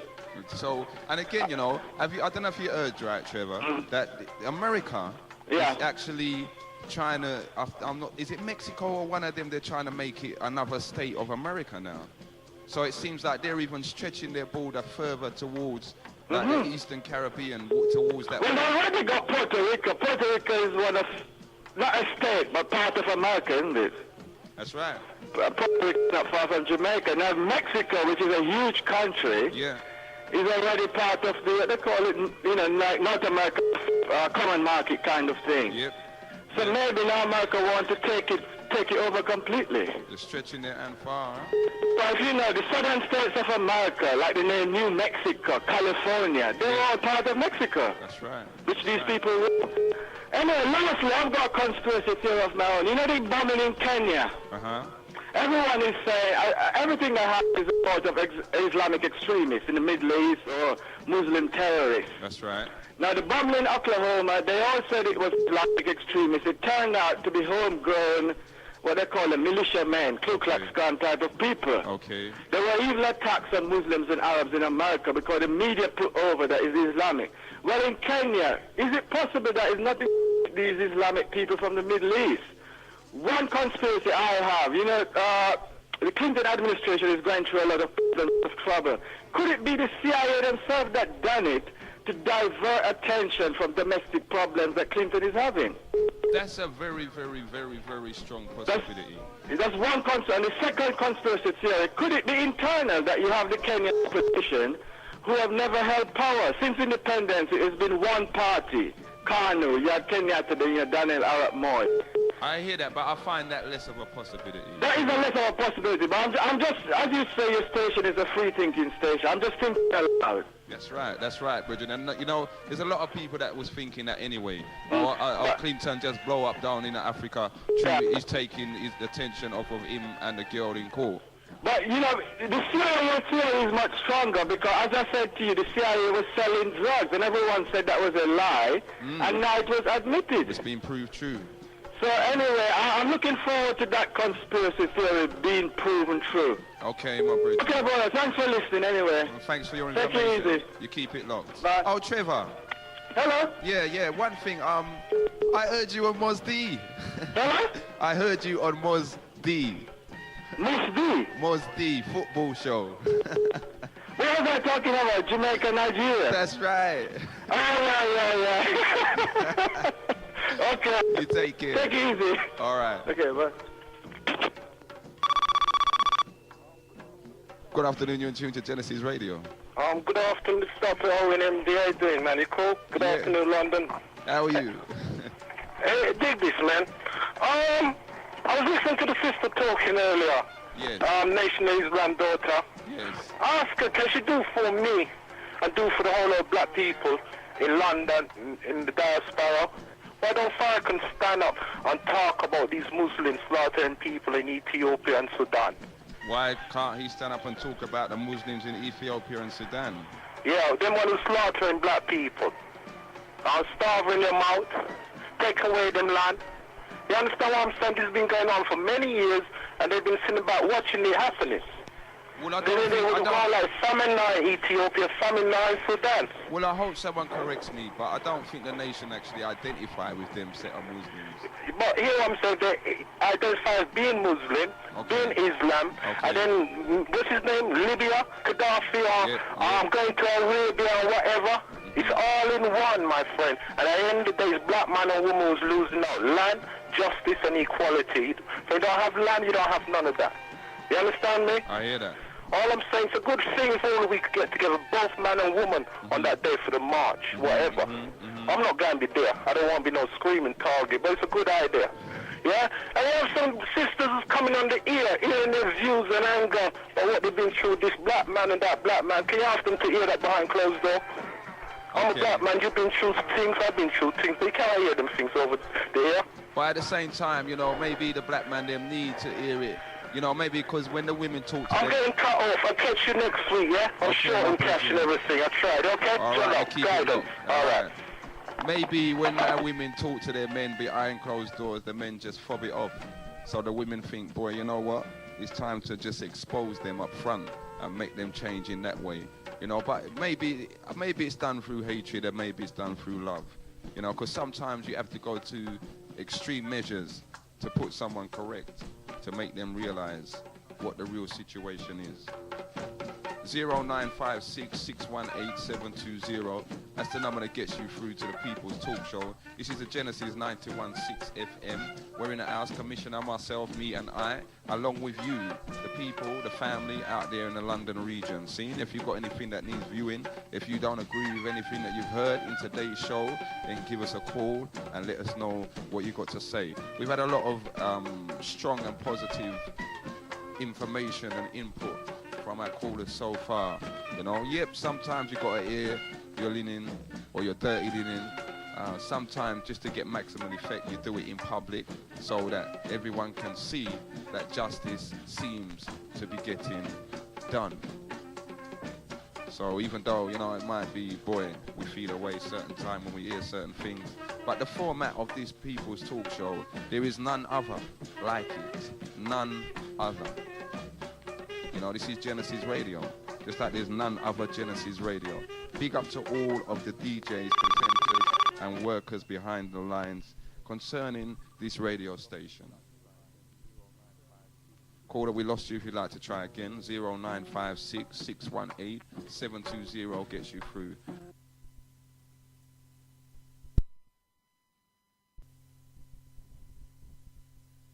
Advising the Jamaican government on their computer implementation program for the island. Imagine that. 13 years old, smacking it. Ain't that something to be proud of? Good afternoon, you're in tune to Genesis Radio. Yeah, hi. I've been listening to your show over the last few weeks, Okay. yeah, and I am a white person, and I'm calling in regarding a lady by the name of Jackie that phoned in earlier on your show. Okay. Yeah, why black people are with white people and white people with black people. At the end of the day, it's love in your heart, and you can't choose who you're going to fall in love with, right or wrong? Wrong. Of course you can choose who you're going to fall in love with. No, love is love, and love sees no colour. To a degree, yeah, I understand what you're saying, but at the same time, I personally would have no intention of marrying a white woman, specifically because... That is your prerogative. Yeah, and that is my choice, you know what I mean? Yeah. Now, if it's your choice to marry a black man or to date black men, then again, obviously there's something that you see in them. I actually happen to prefer my own women because, you know, they're my natural partners. And again, you have a lot of people out there that say flat out right, it's not right to mix. The races should not mix. And it comes from both sides of the so-called water. You know, people believe firmly that there shouldn't be that kind of mixing.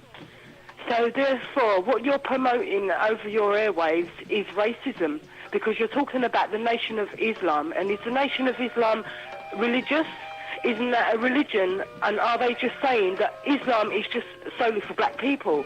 That they're the only ones, you know, that you want at these meetings, only black people, regardless. Well, number one, right, I can't speak for the nation. The nation can address any questions or queries you have. I know that they'll be willing to address. I'm not here to speak up on behalf of the nation, okay? Number two, the second part, if black people want to get together, there's no reason why they shouldn't. You know, and they don't need to explain to anyone why they should need to get together. The problems that we face, you do not face. Now, maybe you have got a black partner, and maybe that partner will tell you and try and explain to you some of the problems they face. And again, through being in that kind of relationship, you will experience some kind of problems from black and white. But you will not experience what we experience, what our women experience. So no, but I have to go through it with my children, because they're not classed as white. Because they have black in them, they are classed as black. Yeah. So we are one because they are my children. They're born from me. Okay. So that makes them black. Yeah? Mm-hmm. So when people look at me, they don't look at me even though I'm a white person. Hello? Yeah, I'm still Yeah, sorry. They don't look at me as a white person because I'm, you know, segregating with black people. Okay. And if I choose to be like that, it's got none, you know, it's not anybody else's business but my business and the man I'm with. I understand that, but all right, let me ask you a question. How do your parents feel about your relationship and your children? Oh, well, they're not too happy about it, but then that's racism for you. They brought me up to call black people wogs and all the rest, you know. Yeah. But that's not what I put into my children's minds. You take people as an individual. You don't look at the colour. You look at the person and what is on the inside. That is what counts. Well, you see now, maybe you're fortunate enough that you grew up in that position where you could have that attitude. For many of us, that's not the case.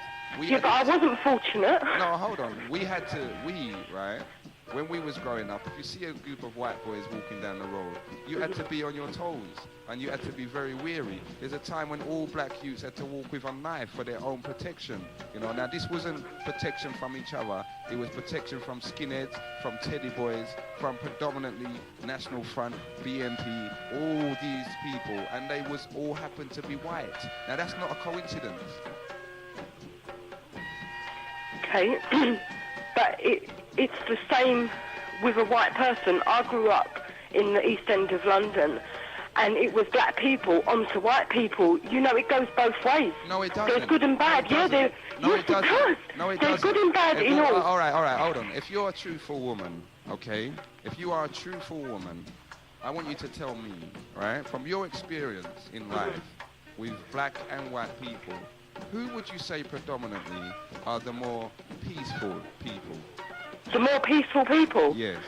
Predominantly, I would say the black people, they are God-fearing. Okay. They are more God-fearing people. Okay. Right? Any society, any community, local community to you, where there's a large percentage of black people in that community that have to be violent, okay, and have to use violence, they're doing it in order to survive. They're not doing it because that's nature.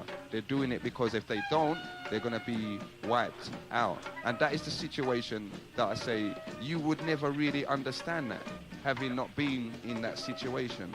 And I'll back up what you're saying about who's more peaceful. White people can go to any black country in the world and they can live in peace. Okay? Yeah. Well, can I just say, as a child growing up, I was taught by my parents to hate black people. Why? They were niggers. Why? They were wogs. They were dirty people, Why? you know. Why did they teach I can't answer that question. You know, I can't speak for them. They're ignorant to a lot of facts about black people. Yeah, but you're a big woman now. How comes Yeah, that's right. How comes you haven't... But they don't want to know me. This is the thing. Because I've chosen the life for myself. Yeah? They're my parents, and I honour them as my parents, yeah? But it's what I feel inside that counts. And if they if they don't want to speak to me and cut me off solely because I've chosen to be with a black partner, then that is their problem, not mine. That is their problem, you know. I understand that. I hear that. They are racist, and I'm telling you straight. On the airwaves, my parents, they're white people, they're Scottish actually, and they are racist. Yeah, well, you see, you're not telling us nothing that we don't know. That's why. Yeah. That's why. But it hasn't made me that way. Sorry? It hasn't made me that way. It hasn't made you that way. No, I mean, I could have grown up, you know, to take on them thoughts and be brainwashed to what my parents taught me, yeah? But at the end of the day, they're still your parents. They are still my parents. Of course they are. Okay. But I can't go along with what they've been brainwashed as probably growing up in Scotland or whatever. Well, you know what? So listen, have you since gone back and tried to talk to them and show them that a lot of what they believe about other races is not the case? Yeah. Well, as it is, my father is dead now anyway. Okay. But my mother, it's a long story and it's too much to go into, but she just don't want to know me, basically. And a lot of it's got nothing to do with me being, you know, just with black people and that I've got black children. There's more to it than that, you know. So you regard your children as black? Yes! Because that is what society regards them as. I know they're mixed race and I know I'm white. Yeah. But their father is black. Okay. So when they go out there, society looks at them as a black people. Yeah? They don't look at them, oh, they're white. They are black because they've got colour in their flesh. Okay. Right? So, how is it supposed to make that mixed race child feel? Isn't it going to grow up confused if you've got one set of people, like the black people saying, well, this is for black people only? Where do they go? Where do they fit in? Well, again, I'd say to you, through your experience, right, out of all of the races that you've come across, which race is the most welcoming to all outcasts and all soul? Well, in my experience, it has been the black race. Oh, you know. But when people say, well, your people then, and all the rest of that, yeah, I feel offended, you know. What, your people? Yeah, because they're not my people. I'm a human being and I'm an individual, and everybody should be treated as an individual, regardless of the colour and the race they come from, and the cultural background. I hear that, and there's a lot of white liberal people that have jumped on the bandwagon that everyone's an individual and they should be respected. It's not a bandwagon that I'm jumping on, you know. Hold on. Let me show you why it is, right? Because the white race, okay, have single-handedly wiped out countless nations of people. They have single-handedly gone about the earth and just caused millions of death, blood, spilling, warfare, disease. They've just gone out in the earth single-handedly and just gone chaotic. Now they are creating all kind of nuclear discs, all kind of disease warfare, all kind of madness. They still haven't learned their lesson. Do you understand, sis? Now, as long as white people continue in this role, they put the whole world in danger, the whole planet. So there comes a stage when everyone else has got to say, you know what, something has got to be done, because if we continue to go this way, we can see where it's going. We can see where it is going.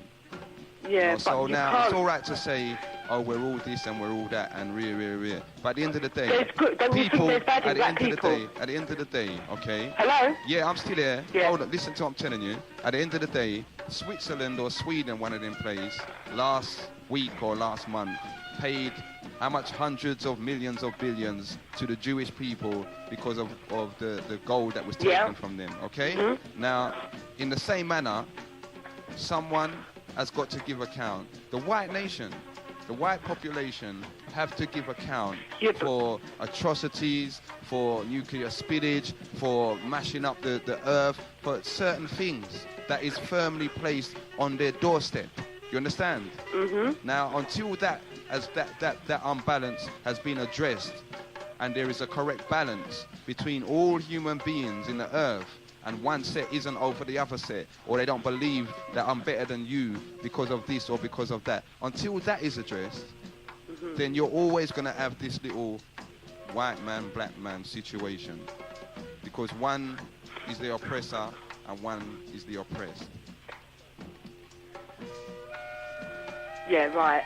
I'm going now, yeah. But all I want to say is people should be treating people as an individual, because I can't be responsible of what happened in the world so many years ago. You've got to move forward, yeah? And if you're promoting love and peace, it doesn't distinguish colour, okay? It doesn't distinguish colour, but... Sorry, okay, I've got to go now, I'm sorry. But at the same time, I just got to tell you one last thing, right? Yeah. We're the people like yourself now, okay, as white people now, all right, that are in that vein and say, well, no, I'm not going to identify myself and say, well, I'm white, so I've got to do this white and whatever, and all black people are this. You cross the barrier, okay? What your job is now is to educate your people. It's my people. Yeah, you have to educate them, those ones that still have that attitude that you personally know is wrong. You have to educate them, and sometimes it's not just through talking. Take them to certain events or make them see certain things. Even take a movie to them and let them sit down and watch it, so that they have a bit more understanding. Because at the end of the day, they need correcting. You know they're wrong, and I know yeah, of course. And I mean, that's what I've tried to do. I mean, if I come against somebody that is putting the other person apart from their own race, yeah, if they're putting them down, of course I try to correct them. Okay, you take care of yourself. Okay then. Look after your children. I will do. And keep it locked. Okay, bye. 0956 618 720. That call would like to try again. Boy, what you all saying? Some people say I'm an extremist.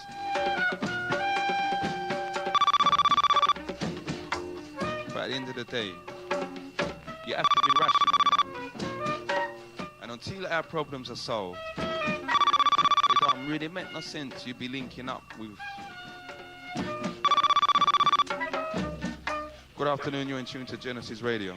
Hello, it's Jackie again. Yes, Sister Jack.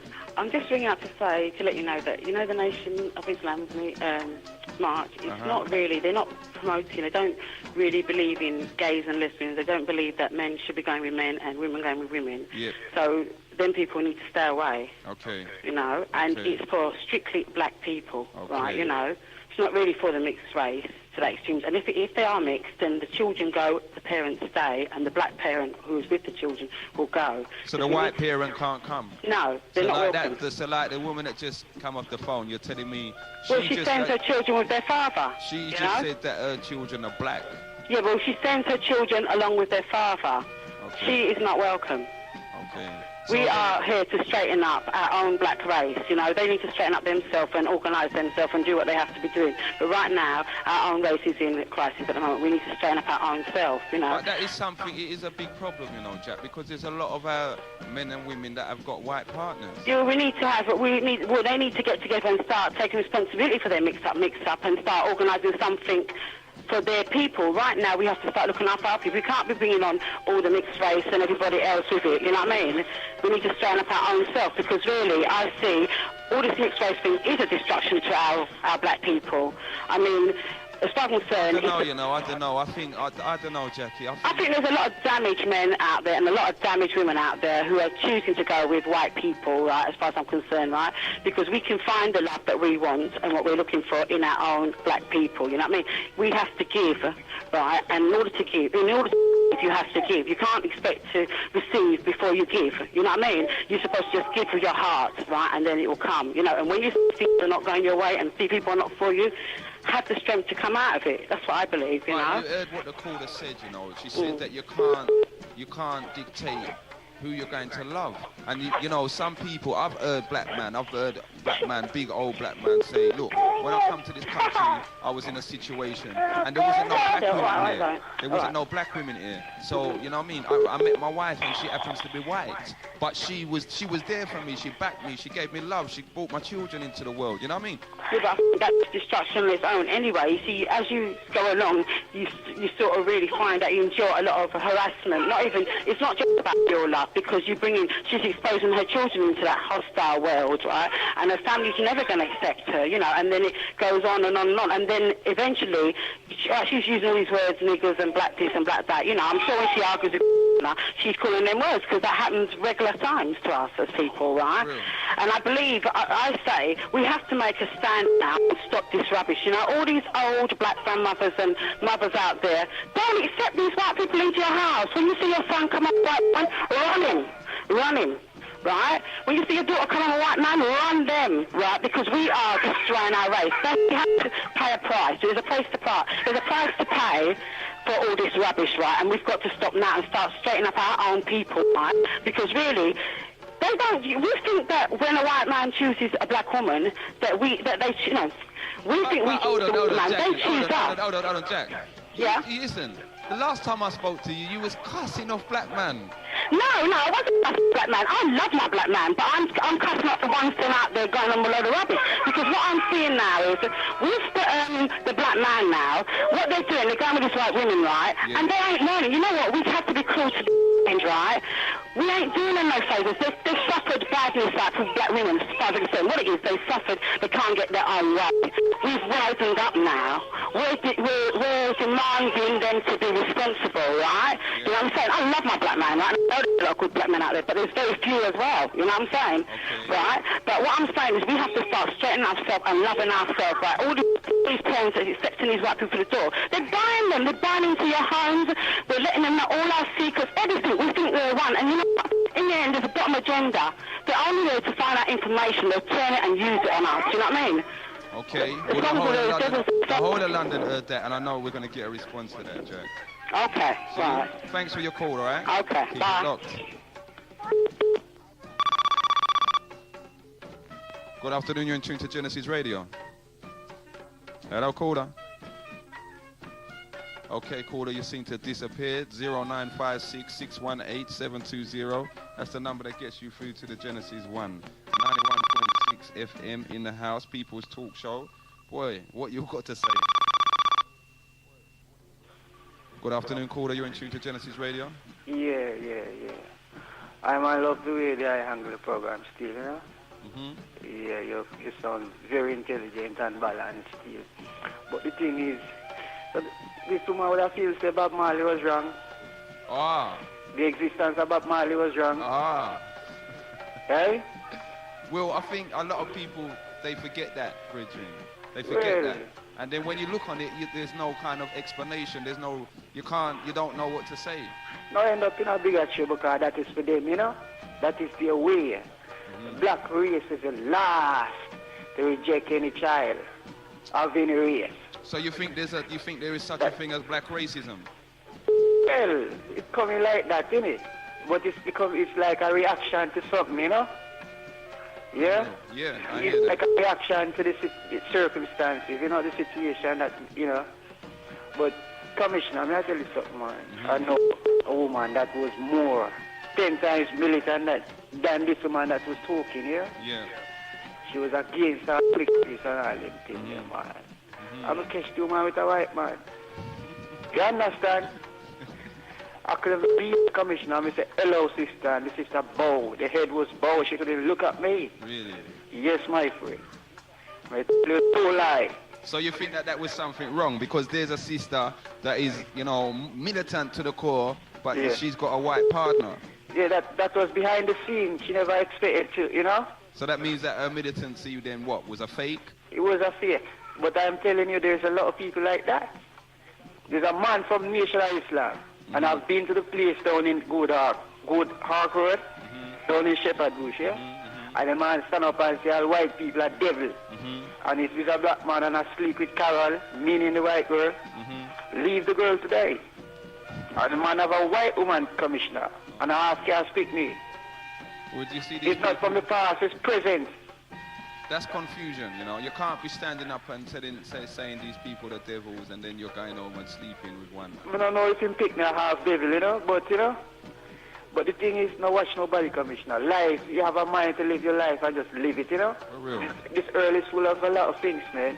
And people is just people, you know. No watch people, but just live your life and defend truth and right, you know. For real. Yes, Bridget, that's all my contribution. All right, big up and you take thanks. Keep it love. Yeah. Words of encouragement there for the whole community. No bother watch, no fears. Just live good and just fight the cause. 0956 618 720. Boy, you know, we have covered this issue many times and I'm sure that we will cover it again. But at the moment still, you know, there's other things that's pertaining to our community that need to be looked at. If there's anything that you'd like us to know, if there's anything that you feel warrants the attention of the wider community here in London and beyond, then give us a call. Let us know. If there's any information on anything that's gone on, give us a bell. 0956 618 720. Good afternoon, caller. You're in tune to Genesis Radio. Oh, hello. I was just thinking about that Jackie lady, and I'd like to know, as a black lady, what would she like to see happen to black people? Because all what she wants to seem to do is just make divisions, and she doesn't really have to be making divisions. You know, people should be getting along with each other. They don't need black supremacism or white supremacism. You know, I'm that lady before, the white lady. I'm her son. Yeah, and like it angers me to see that she's saying, oh, they won't be accepted into the black community. Well, in your experience, haven't you been accepted into the black community? Yes, I have. Okay. Yeah, but the thing is, right, you shouldn't be wanting to be accepted into community. You should just get on with your life. You shouldn't be worrying what other people think. Now, will you see the black community, the way out the black community has come through, the very history, the very presence of the black community here, there is a lot behind it. You understand? Yeah, I do. So we cannot just put all of that down and, like others say, just get on with life. The reason why you will hear the white community tell you, oh, just get on with life, is because they've always had life from a privileged point of view. Yeah, I understand it, but what I see as, because I'm only young myself, is like How old are you? I'm 18. Okay. Now, do you see that the world is changing in terms of the black and white situation? Yeah, I do, especially in like places like America, where I watch the news and I see like racist killings, and you know that angers me a lot. You know. What about here? What's your experience here? Of racism myself. Yeah, or of just how human beings intermingle, how they live with each other. Well, like most of the time I see they get on, but of course there's some definite discrimination towards the black people. Because like you go for a job, you know, and you've got the same qualifications as the white person, right? And then they're gonna, I know the bosses, they'll think all different sorts of things of you. And like you go into a shop, and I experienced this myself. Yeah, and like you notice the security guards are following you about. So then tell me something. Yeah. In those situations, does it cross your mind, boy, but my mum's white. Why are these people got this attitude towards me? It does all the time, it does, but you know, I can't, if I had my way, you know, a lot of white people and black people, they'll need to go back to school and learn, you know, because they just seem to be totally ignorant, especially white people over black people, because like, you know, I just can't explain how stupid they can be sometimes, but it goes both ways, if you understand what I'm saying. They both, yeah, go on, carry on. Okay, so again, right? Yeah. Your mum was telling us that like your grandparents are not really on the scene, kind of thing. Oh yeah. Do you talk to have you spoken to your grandparents? No, I don't talk to my grandparents whatsoever. Never. Never. Well, you know, don't you think now it's worth you making the effort? No. As my mum said before, a lot of things happened before that, which, if you knew, you would definitely understand where I'm coming from. So then now, why then should we be told that let's just get on and live with everyone? If you've got very family, all right, white family, that's got an attitude that is just something that you've reached the conclusion that, you know what, best I avoid you completely. Why then should it be applied to the black community that everyone should just live together and get on and just live life? Because if you don't, it turns into hate. You know, if you just want to keep them like separate yourself. I'm not saying that, you know, I'm not saying that they should come together. I say they should like just try and live in a bit of peace, you know, instead of just like getting on each other's back. There's no point to it, because as I see it, you know, people, they don't need to fight, you know, there's enough fighting in the world as it is. Okay. Well, you should just try and get along, just even if it's for your children's sake, because like the future is the young kids, and they don't need all this aggro. Because I know my little brother now, he'll probably get the same aggro as I did when I was at school. Yeah, you but know? at the end of the day, the aggro is not coming so much from the black community. No, I admit, no, it doesn't.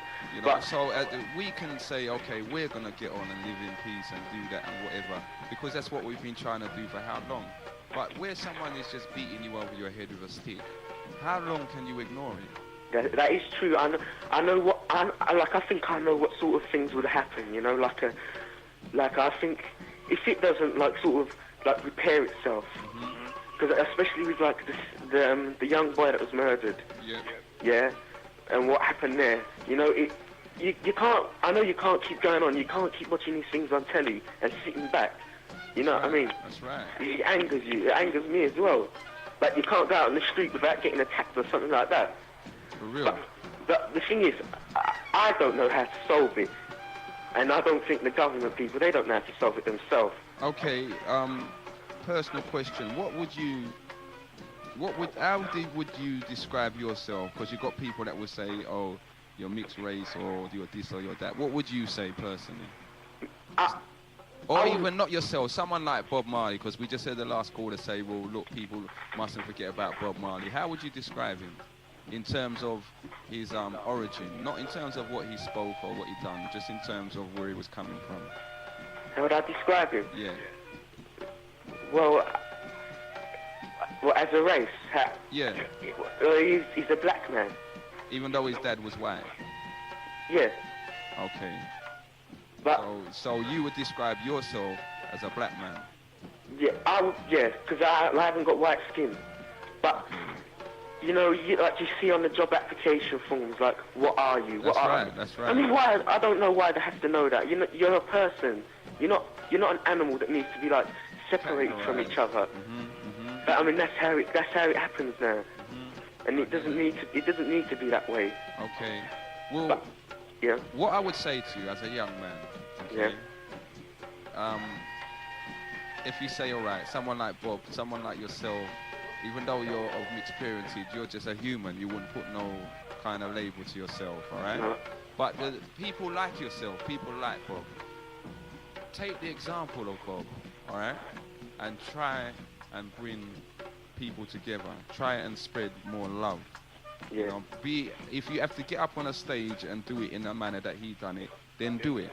Because I'm sure that you can see yourself, you know, that there has been an effect. It does help, and it educate a lot of people on both sides of the fence, and brought about a certain amount of unity.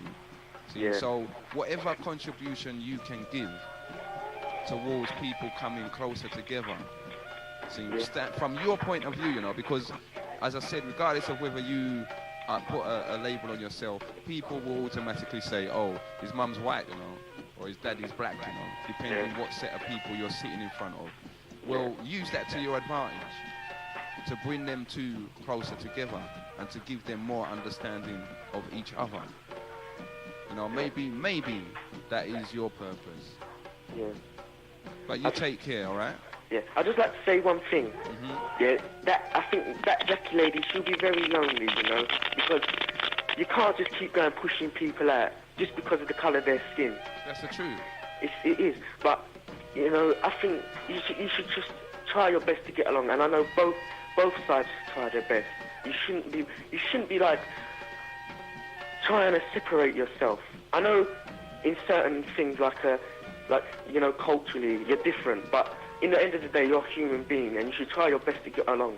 You know, there's enough things on earth that are bad. You know what I mean? You don't need to be making more things that are bad. I hear that. But again, also at the end of the day, I don't think there's a white radio station in England that you can phone up and speak the way you're speaking. No, that is true. Yeah. But if it was up to the people, like if it was up to, like, say, the DJs, I'd say maybe so. But because it's the bosses, the old black people, I mean, they all want it to be like a, you know, strictly by their book. That's right. Okay, thanks for letting me speak, okay? Thanks for calling, man. And, Okay. you know, you just be positive, be strong, you're a young man. You've got the whole of your future in front of you, so just big it up and live good, all right? Okay, then. And keep it locked to the Gen 1. Okay. Later. See you later. Good afternoon, you're in tune to Genesis Radio. Good afternoon, caller. Okay, we lost you. 0956 618 720, that's the number that gets you through. Did you hear what the young man said? White mother, black father. Why can't people just get on? Why do we have to have all of this confusion and this madness, huh? Isn't it high time that we sorted it all out? Good afternoon, you're in tune to Genesis. Good evening, brother. Yes, my brethren. Brother, very annoyed with you now. Okay, speak. You got this little punk calling Sister Jackie, that woman, right? And he might not even supposed to phone the station. Let his father phone. His father is black, right? And don't disrespect Sister Jackie. I hear that. Right? Because that one missed me. I must admit. Don't disrespect Sister Jackie, right? He don't know ways to be black. Let his father tell him. Let his father ways to be black. So, listen, my brethren, why do you think there's so much anger towards these kind of people from us? But the father explained to him. And the mother saying that the father and the Scotch, and you know what, they sisters them, they rape them, they do all kind of things. Listen, my friend, you get me angry with this show. The show is going so beautiful. Let it listen. Why father don't come? He father is some punk or something. Well, maybe he will... Let father come. Maybe he don't know to be black. He's 18. Let father tell him ways to be black.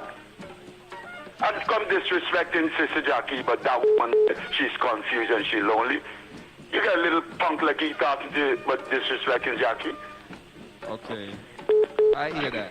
And okay, I'm going to take it. If you're going to pull me up and say that shouldn't have gone on, then yep, I'm going to fully accept it. See? Because it's from you, Ron. All right? But maybe he's just expressing himself in the way that he knows how. See? I'm glad that you got vexed, because that's what the People's Talk Show is about. To stir up the emotions of our people. See? To put that fire in them. To make them, yeah. Never forget, we have to keep on, we have to keep on, we have to keep on. Good afternoon, you're tuned to Genesis Radio. Ah, crazy motherfuckers. Okay, remember please, this is a family show. So, you know, you will just, you know what I mean? Genesis Radio, 0956618720. Emotions are being stirred, huh? Boy, you know what? There's some things in life that's just not worth getting stressed about. Good afternoon, you're tuned to Genesis Radio. Good afternoon, Commissioner. Yes, yes. Sister Anne speaking from South London. I've been listening to the show, man, and yeah, emotions have been running high. And, you know, don't let the people stress you out who are phoning in. And what I'd say is that I'd back you up, you know. And these things have got to be discussed. And what I was going to say is, I am a black woman with what they would call a mixed race child. Mm-hmm. My daughter is 16 years old. She's confident. And one thing's for sure is she has never had any animosity from black people. Every black person who sees my daughter accepts her as black. So, has she had any from the white community? Do you know what? White people don't really look at her, and I ask her that often. You know, do you get hassle from white people? And white people see her as black too, so they don't really deal with her. So then, okay. So what I was saying to the youth who phoned in and his mom, from, you know, black people accept you as black, know that you're black, you know, and be confident and strong within yourself, you know. And this is going out to all London town who think you're an extremist. If they know you, they wouldn't say that. And, you know, like I said, you hold it up. You just be strong because, A, the community needs something like and people like you on the air. You just hold it up, Commissioner. Okay. Okay. And that's all I've got to say. Okay, big up. 91.6 FM, 0956618720. Yeah, what the sister said there. Seeing she has what people would describe as a mixed race child, 16 years old, full of beans, full of confidence, and has never had no problems with her black brothers and sisters. Good afternoon, you're in tune to Genesis Radio. Yo, Commissioner. Yes. This is a serious program, right? Not take it for joke, man. See? In what manner? But look upon people like Ron. Not take no hypocrite. Ron spar with white people, don't it? I believe so. Yeah, man. So I come on the show and I go like say, listen, this is going to divide the community, man. See? You have a lot of black people, right? Mm-hmm. They have mixed race children. Mm-hmm. Yeah? Yes. You can't separate the children from the father. It's the same. Mm-hmm. And you can't tell a man, say, well, you know, leave your son or this and it can't work. It's a hard thing to do. It can't work, Commissioner. The children is here already. So you know? And it's hard for any human being to tell you know, another human being that you're not accepted and you have to go prove yourself. You know? Mm-hmm. That don't make sense, Bridget. That's going to divide the community.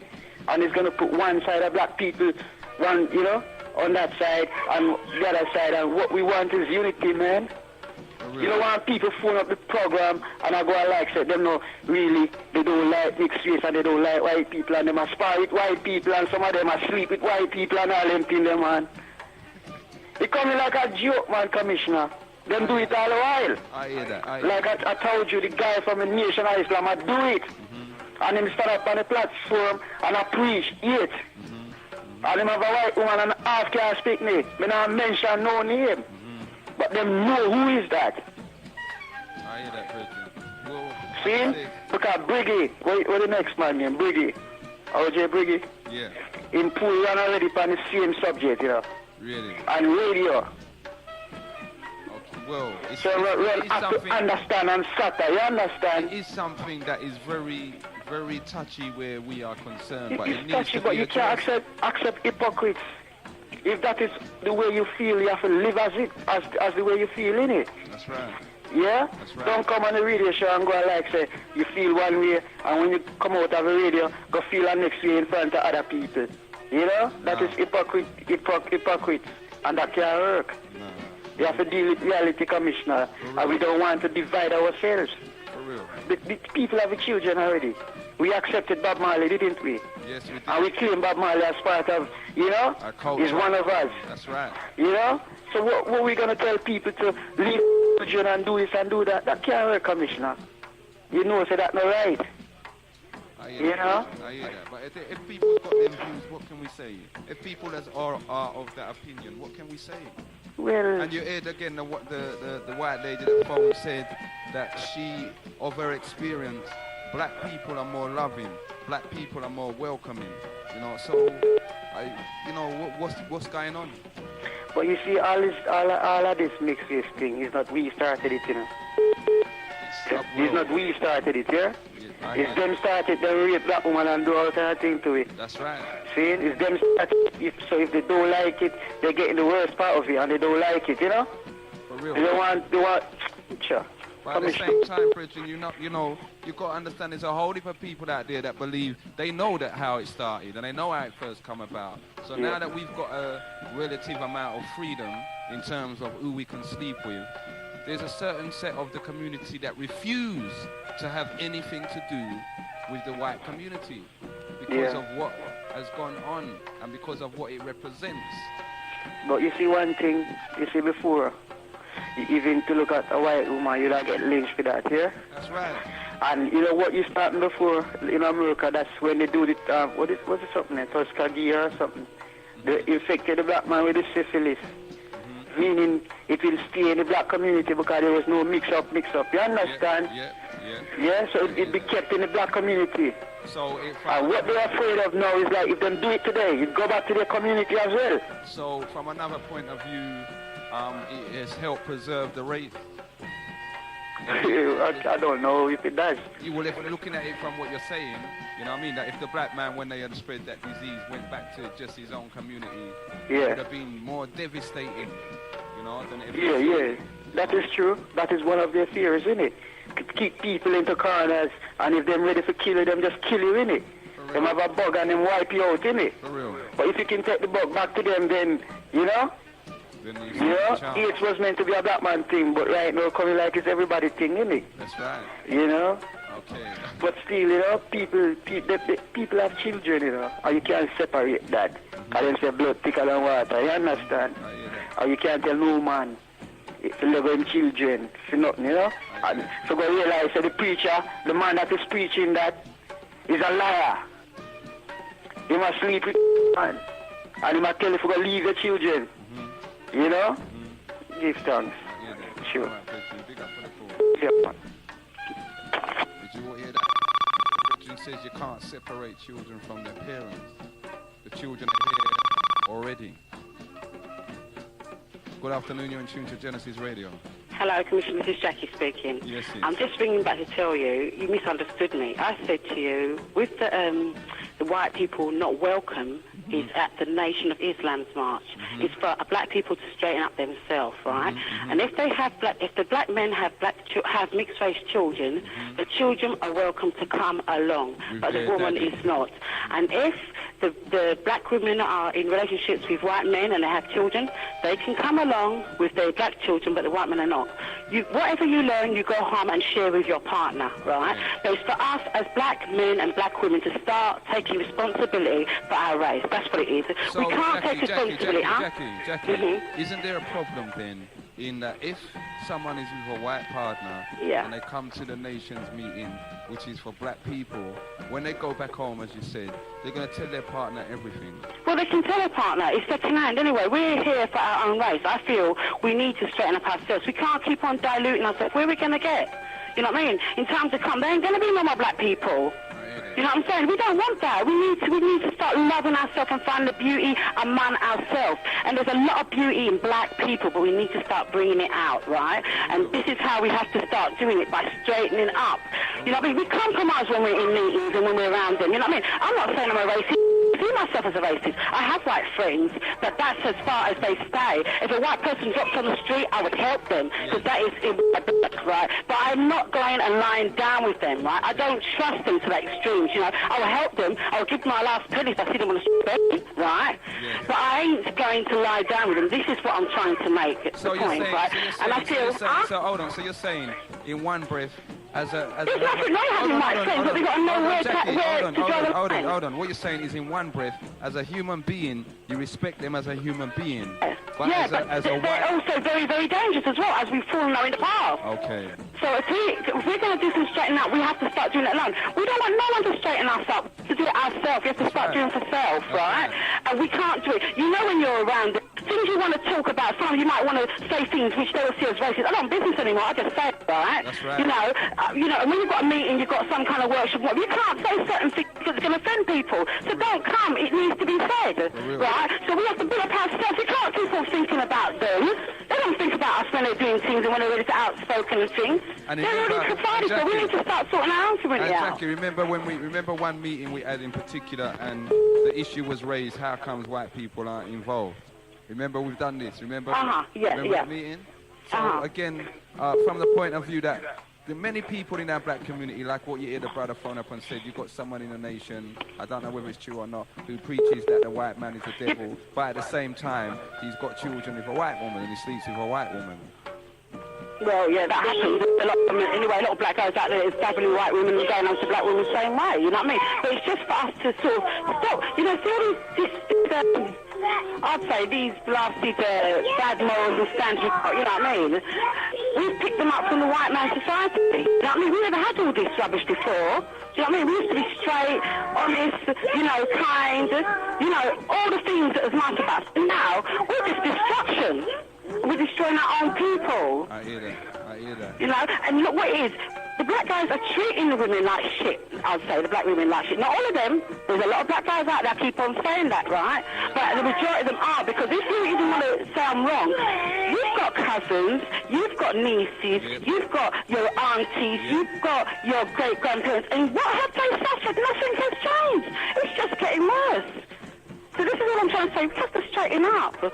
For our children to grow and have the beauty that they full deserve, we have to straighten up and start being responsible, you know, putting ourselves as a priority, looking after our families, right? And when we look after family, we can look after our community, and then as a nation, we will grow. That's right. Right? And if we keep on in and out the rubbish we're in now, you know, one-night stands and, you know, baby mother, baby father, you know what I mean? We're just going to head to destruction. What is it? You know, white men are sleeping with dogs now, and the women and animals and that. And we're heading the same way. Look at gays and lesbians like, we never used to have them in our community section. They've always been behind the doors. But now they're coming out in the open. Now what we're doing, we're just promoting to say, yeah, it's all right to go and lie down with a white woman.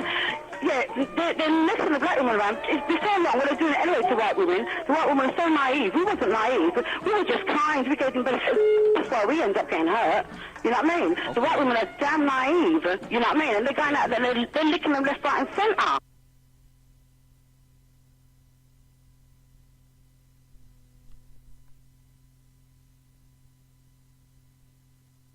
Well, what it is, they're provided for them. The black man don't want to go out there and provide himself and be doing for self, right? He wants everything on a plate. I wouldn't want that kind of relationship. I like to do for myself, right? Or do for us as a couple, right? You know what I mean? Yeah.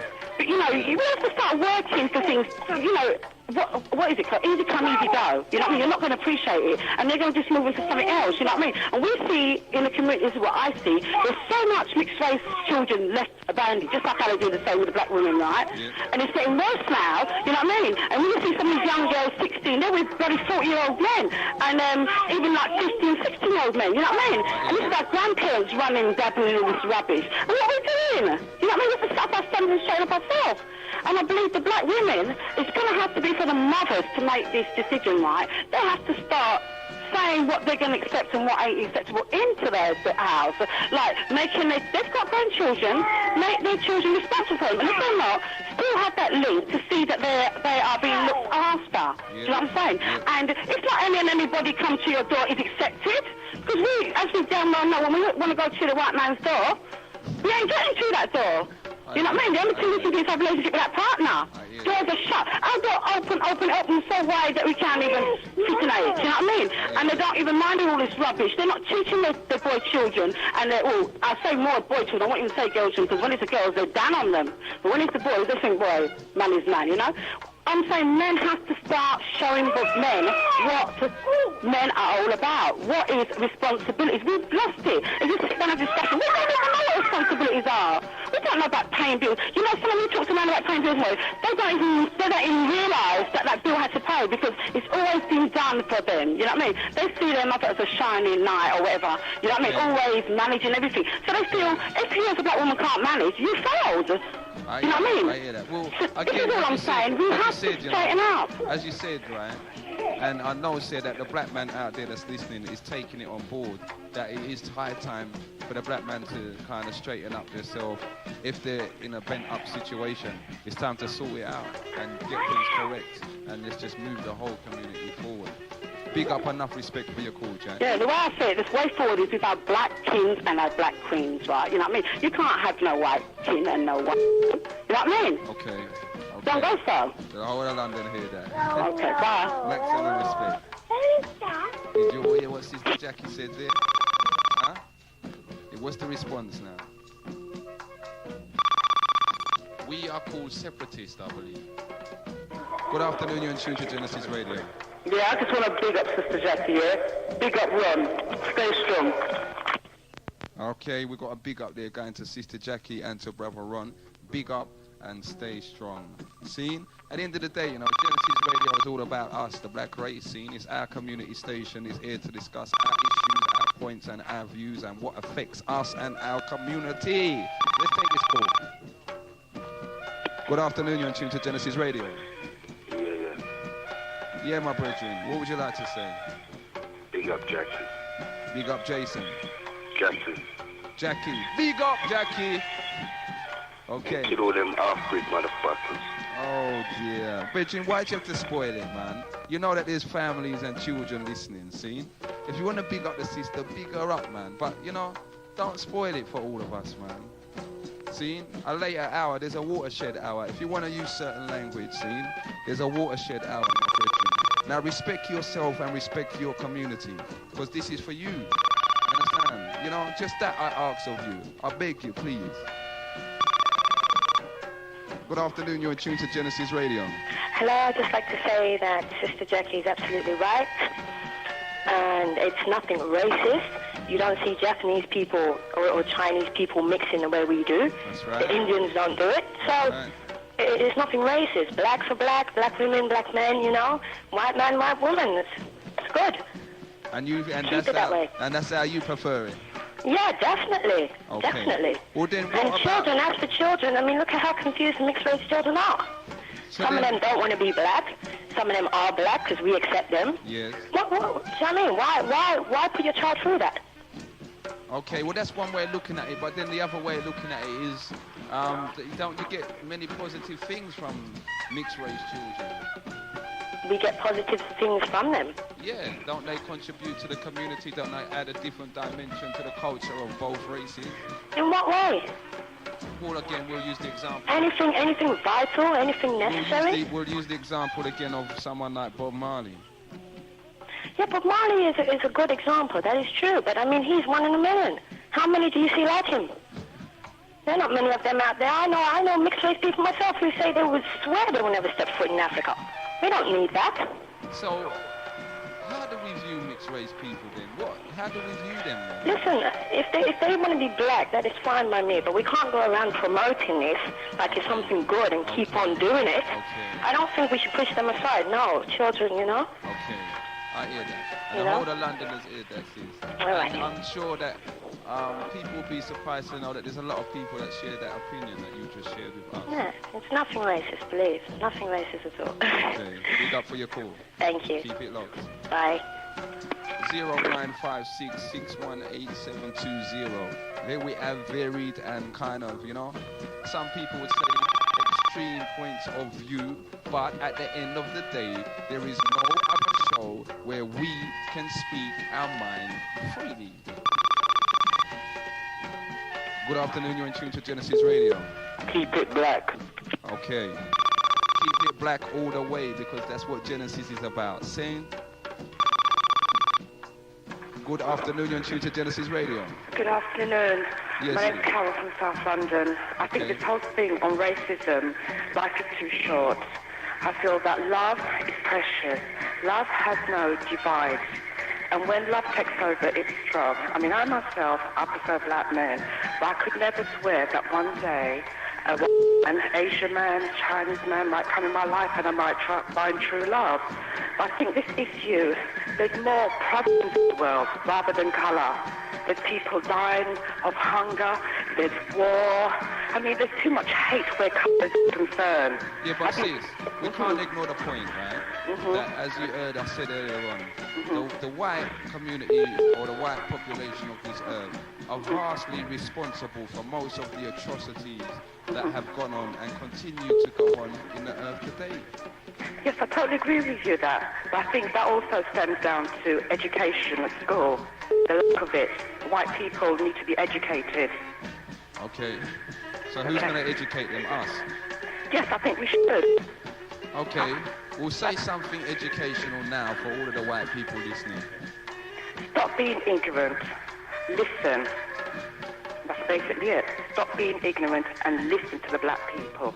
Open up your heart. Open up your mind. And we've got others that say in the community they're not capable of doing that. So what's the solution? But unfortunately, we're at a lost end. There's nothing we can do. You've got to feel sorry for those people. I hear that, sis. Okay, God bless. Big up for your call. Okay, Keep it low. 0956618720. Huh? Come together, people. You know what I mean? Let's just work it out and live as human beings. Are you of that accord? Are you of that opinion? Good afternoon, you're in tune to Genesis Radio. So, you on the BNT, I say the same thing. Sorry? You on the BNT, I say the same thing. The same thing as... I couldn't understand what you were saying, you know, brethren. Boy, you know what? You know what? Sometimes we got to learn to express ourselves in a manner that others can understand, see? There's many issues that we're going to talk about, you know, and the way how we stay, if we was in a room together, we'd come to blows over it, because that's how we are as a people, until we get to the, I like to call it the nitty-gritty of the situation. But this here, family time, brothers and sisters, we're going to get the odd occasional white person phoning in and maybe saying something controversial or uninteresting. But all of us have to deal with white people on a daily basis. So let's not get too excited when the odd one or two does phone in to express their opinion, because obviously they feel some kind of passion that makes them feel bold enough to call in to this, a black station. And at the end of the day, whether we accept it or not, there's many, many, many of our people that's mixed up with them. Good afternoon, you're in tune to Genesis Radio. Good evening again, brother. Yes, Brother Ron.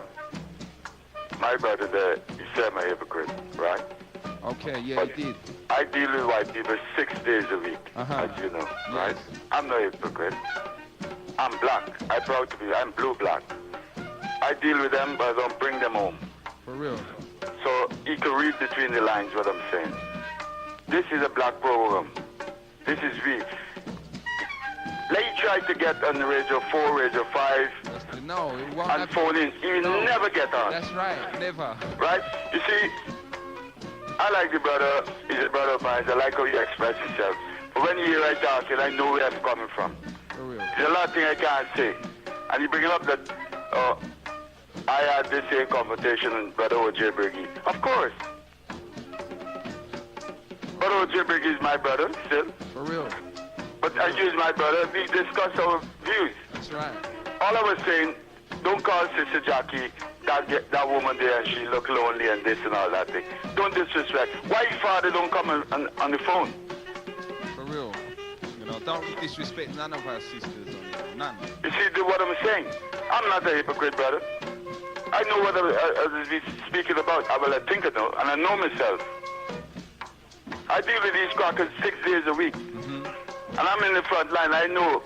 But listen, brother, don't disrespect me, say I'm a hypocrite. I'm no hypocrite. For real. I'm blue-black.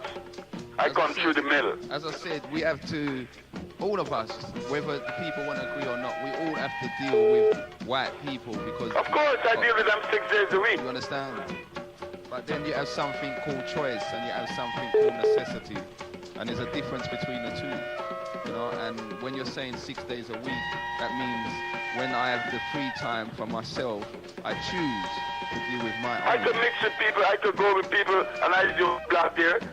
I don't want that. I know myself, I know I'm black. I don't want to be told I'm black, but some black. people want to be told they're black. That's right. They think skinning and grinning, oh, you be loved. It's not I don't say what I see people is something for another time. But I still prefer my black sister, my black brother. Don't care, no go through the middle with them. But one day, they will realize. I hope so, my brother. I don't walk with no wool over my eyes. The playtime, as O.J. Briggy says, is finished. That's right. And you just got to look at things for what they really are. You got to look at things what's in front of you. That's right. As the old people say, you don't take firewood to look for things in the night when you can sit in the day. That's the truth. You're just making extra work for yourself. Of course. So, brother, when you hear like that, I'm not a hypocrite. Who know me, know. If I like you, I deal with you. If I don't like you, I keep away from you. And it's as straightforward as that. Big up for your call, brethren. You take care. See you later. Keep it low. Okay, you're hearing it there. We all have to deal with the situation. It's how one applies their personal time, their freedom of time to the situation. Good afternoon, you're in tune to Genesis Radio. Yeah, I'm calling regarding the last caller that just phoned. Talking about my son on the airways. Why don't his father phone in and speak for him? Well, I'll tell you why. Because his dad is 6 foot under. Okay. Yeah, so he is a voice for himself. Okay, well obviously you didn't know that, but now you've explained to that. Yeah, but enough people have been ringing in regarding about what he has said. Yeah. What he has said is we should try to live with one another. What's so wrong in that? Why have people, black people got so much hatred in their heart? No, because that's what you're promoting, is hatred. Hold on. That's not the point that he was stressing on. He was stressing on your son called in Sister Jackie, who's a long-time veteran of Genesis Radio. That lady, calling her that lady or that woman. And he's saying I should not have allowed him to come on here and disrespect one of our sisters in that manner. Because every week we keep stressing to everyone. We don't want to hear no guy, girl, boy, woman, this or that. We want to hear brother or sister. Yeah, fair enough. Well, apologise on his behalf. Yeah, he can come to the phone, he can apologise too, but I'm telling you that there's enough trouble in the world, you know? There's more than enough because we know... Yeah, but we're creating... What's going on on the air now is creating more trouble. We're at the brunt of it, you know, so it's not something that we can ignore. And the mixed race people are in the middle of it, and they didn't ask to be brought into this world, so we have to make the best of every situation. We just have to make the best of ourselves, you know. I hear that, but, you know, I'll tell you what, you know, this is another conversation entirely, because, you see, we get into the realms of, let's take the example of South Africa. When apartheid was really in its heights and its glory, the mixed race community, what they out there call the colours, took advantage of the situation, maybe as any other set of people would. But at that time, they was even placed over the indigenous people of the land. You understand? Now, they didn't actually stand up and reject it or try and change it, not on a mass scale. Some of them did, but not on a mass scale. They didn't. See, they was happy with the situation. And now things have changed, and it's black majority rule, you'll find in South Africa today that the mixed race community are starting to get up in arms and are starting to make a lot of noise now, and are not really, you know, in approval of the current situation. So maybe a lot of people will look on that situation, reflect on it, and see how it applies here in terms of the children that are born to black and white parents, and in terms of maybe they get preferential treatment, maybe they get this. For example, a few months ago we had the Voice newspaper, 5 pages of children up for adoption, and 99% of them were of mixed parentage. You know, so it's creating an awful lot of problems.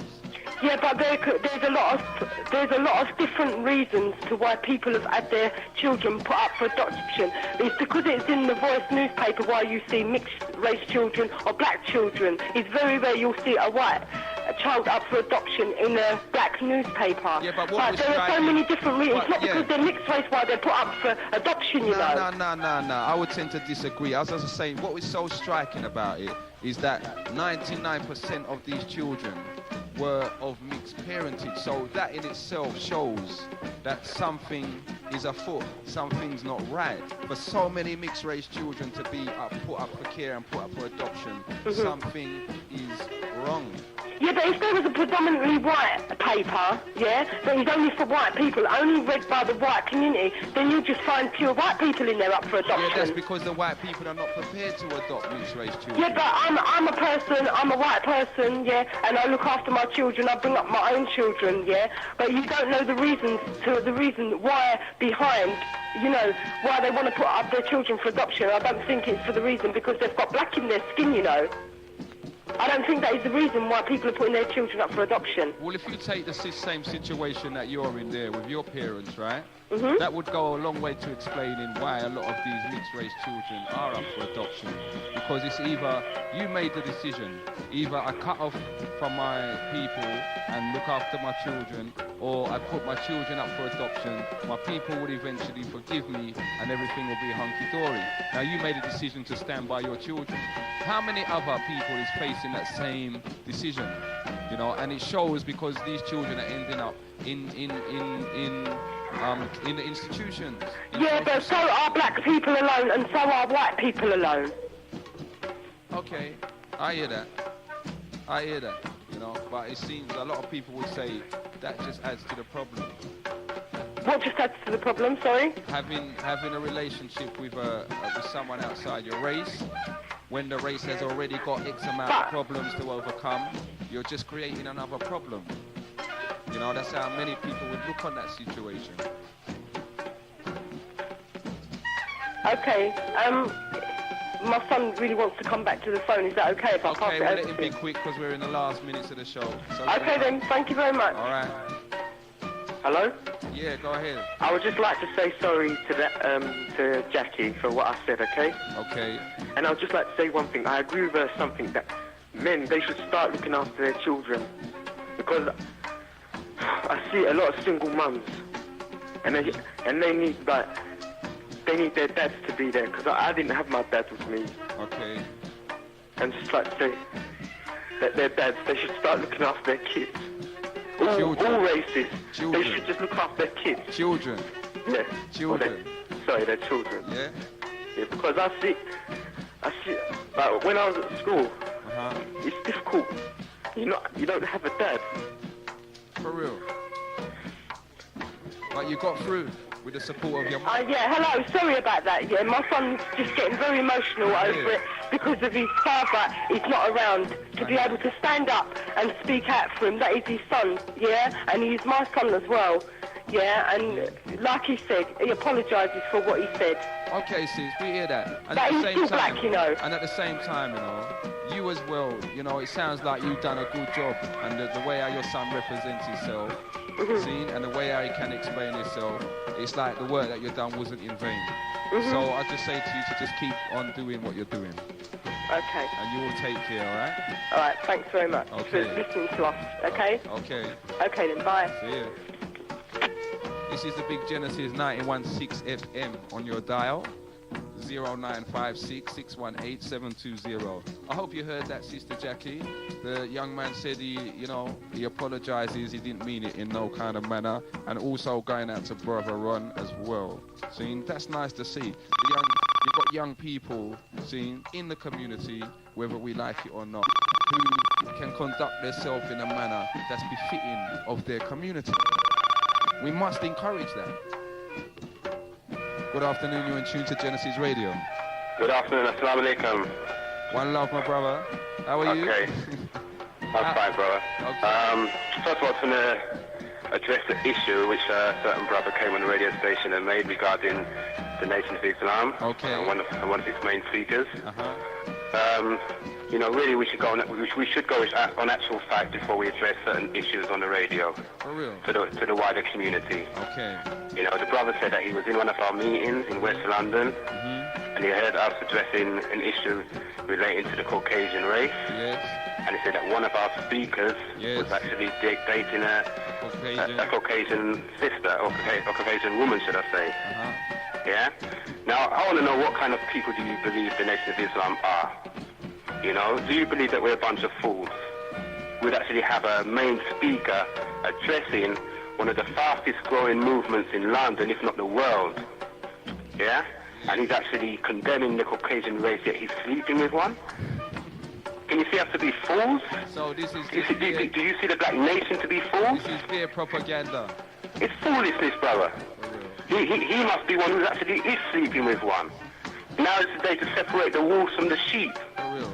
I want to know, who is he? What you know? Now, the Nation of Islam are not a bunch of fools. It's a good job that you phone, brethren, and correct these things, because when this is, as you know, it's a public forum. And I hear you, bro, but at the end of the day, you know, the Nation of Islam, okay, we're doing things for the black nation today. That's okay? Right. That's we're one of the only set of people who are. You know, we don't go by label alone. We don't go by word alone. We go by actions, because at the end of the day, actions speak louder than words. You see? So I want to know who is he to come on and address us. You know, you've got people phoning up, you know, but they don't know A to Z from the Nation of Islam. Yeah?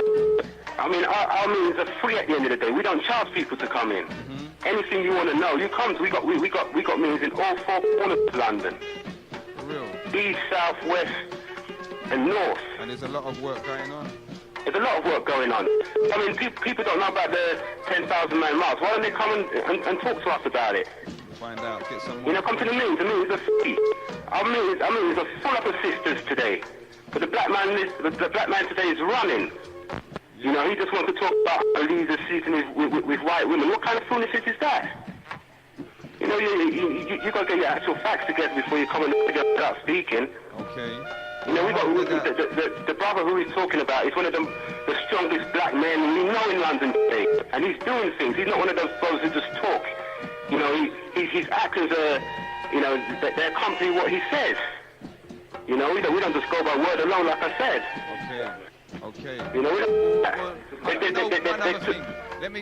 there's too many people out there today representing black people, and that's just by word.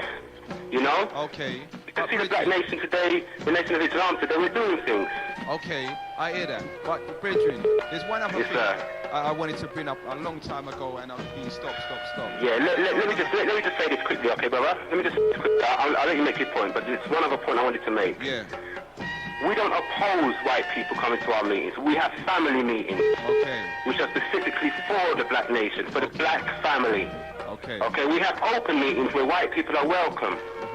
Okay? If you look at our leader in America, the Honorable Minister Louis Farrakhan, he has a Christian minister who goes by the name of Father Vega. Okay, he sits on stage. He's one of the Caucasians. He's one of the Caucasians who our leader says he loves. Okay, so people got to study the Nation of Islam. Don't go by what the press says. Okay. You know, you come to us, you speak to us. Do the research yourself. Yeah. Do the research yourself. That's right. Okay. And one thing I want to stress, you know. Yes, sir. Just a bit of information. I cannot believe, right? I can't believe I hear that 2 of the members of the nation have been charged for this thing that happened down at the inquiry. That's right. That is actual facts. You know. You know what? All black people, and I don't care whether you're nation or not. All black people have got to get behind this case, you know, and make sure that these two men are not used as scapegoats.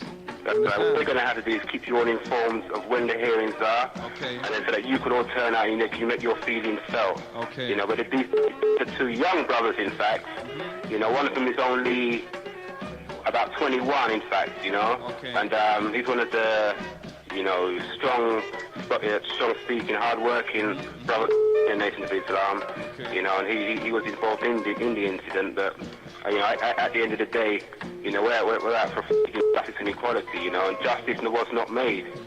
You know, the Stephen Lawrence, up to the day, justice hasn't been made. That's right. You know, so regardless if you agree with the Nation of Islam or not, you should be there. You should have been there with the Stephen Lawrence. That's right. Like the black man today was partying today. You know, sleeping with white women today. You know, like the one you had speaking earlier. You know? Well, I just hope... And I'm not throwing no stones today, you know? At the end of the day, we've got to separate the wolf from the sheep, you know? And if a man's coming to address an enemy, he better come with actual facts today. You know? Okay, bro. Yeah, I want to tell Sister Jackie to stay strong. You know? Tell Brother Ron stay strong. We love the old black men and black brothers and sisters. And to the Caucasian lady with... You know, with his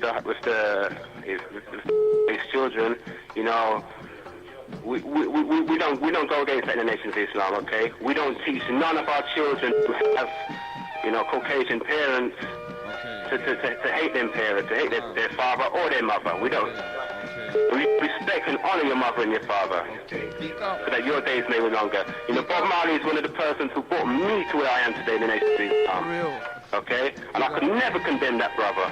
Okay. I could never, and you know, nobody in their right mind, in their right mind could condemn that brother. Okay. Well, he spoke the truth. He came in a different message, in a different language that we didn't understand in that day. But now we're all getting to understand Bob Marley. All right. You know, and I'm saying that as a member of the Nation of Islam. Enough respect, Bridget, for your call. And you keep the hard work going and stay strong. Okay. One love, and you keep working hard, see? Yes, sir.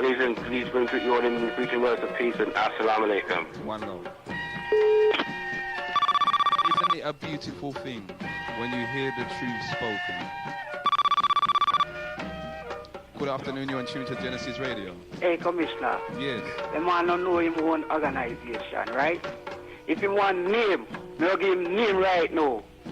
You understand? I hear. It's me phone up and I know. Okay, I hear. And next man could have phone and confirm that man. See? Well, you know what? But he don't know himself. You know what? Maybe the two of you need to exchange numbers. See? Maybe the two of you need to... Listen, I'll give you a number and tell him to phone me. Right? Off air, Bridget, alright? Yeah. Okay. Yeah. Phone me after the show. Yes, I. One love. Sure. At the end of the day, we have to sift through everything that we hear, everything that's said. You know, people can just talk, you know. It's up to the individual to do the research, to get the facts concrete in their hand for themselves, so that when they speak, they know they're speaking from a strong standing point of view. Good afternoon, you're in tune to Genesis Radio. Good afternoon, Commissioner. Trevor here again. Yes, Brother Trevor. Yeah, I just want to talk about something you just mentioned about the mixed race thing and about also about South African Bob Marley. Yes. Bob Marley, I have a video of him where he was saying, well, the gist of it, that he did see himself as mixed race. He did. Yes, although most people, because he was a Rastafarian in Jamaica, most people and the black people accepted him as a black man because he always talked about going back to Africa. Okay. And at the time of Zimbabwe independence, he did go and give a concert and he was greeted as an African. Yeah, by hundreds of thousands of Yes, people. but I think deep down, because his father was, I think, the English Army captain, he did see himself as being of mixed race. What about another person I'm thinking of? You know, the president of Ghana, Flight Lieutenant Jerry Rawlings. Yep. How do we see him? His father is Scottish. Okay. His mother is Ghanaian. I mean, he visited Jamaica. He was greeted as a great African leader. And I read a piece in the Nation of Islam paper about it in Oxford Circus, Final Call, where at the Emancipation Day in Ghana, he was promoting the Pan-African view that blacks of the world must unite, and that his government was considering waiving visa requirements for Africans in the diaspora. At the moment, to go to Ghana, Nigeria, you have to get visa and all this business. And he's advocating. So do we see him as an African leader, mixed race leader? You know, so there are other people apart from Bob Marley who we think of as black, but one of their parents were actually white. A white person. And I agree with you on the thing about South Africa. Under apartheid, the mixed race people, not all of them, you got people like Dr. Bosak who didn't collaborate, but they mostly collaborated with apartheid. That's right. And the Apartheid National Party set up a separate chamber in Parliament for the so-called colored people, and they accepted it and collaborated with it. And kept the black people under their foot. And also, which you didn't mention, after apartheid, now that we got, you got Nelson Mandela as president, in the first all-race elections, most of the so-called colored people, who did they vote for? The extreme National Party. The National Party is the party of apartheid. In European terms, it would be seen as a neo-Nazi party. Okay, if they didn't want to vote for the ANC, they could have voted for the South African Communist Party, the Democratic Party, in Carter. Who did they vote for?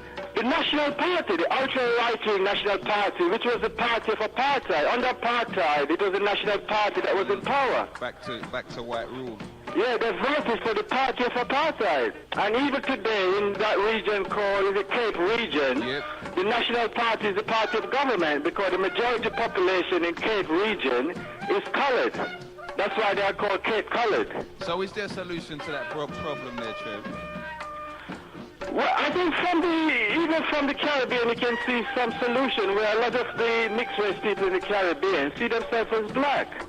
Because the white people, the white South Africans, don't see these so-called Cape colored as black. They're treated as white, as mixed race. They see them as black, I think. That's right. Might not be as tribal, black Zulu or Xhosa or whatever, but they don't accept them fully into the white family, do they? Look at the Caribbean, a lot of the mixed race, as you gave Bob Marley as a good example. He just saw himself as African and black. That's right. That's right. Well, so the solution is for them to release themselves from what Bob Marley called mental slavery. It's a mental solution. Okay. Okay, boy, thanks for letting me put that point. Big up for the call. Okay, take it easy. You take care. Boy, fiery show. Nice to hear communication going on. Nice to hear truth being relayed.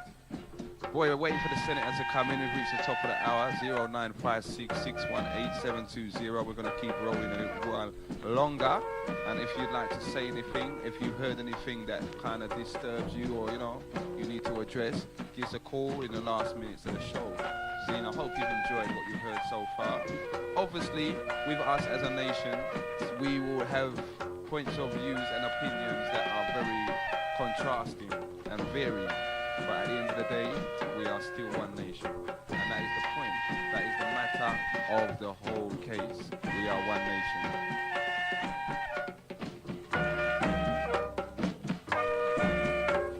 You've been listening to Genesis Radio, the People's Talk Show on 91.6 FM. Licking out from London all over, talking to our own people and giving them the opportunity to speak to us. Letting points and views be known. Hearing everything, all kind of differences and whatever. At the same time, I'm going to keep saying it. I don't want you all to forget, Jamaica have got to youth, whizz, kids, super, boom, computer, excelente, gone clear, mash it up, tear it down. 13 years old, advisor to the Jamaican government. Now, if that is not something to applaud, then tell me what is not.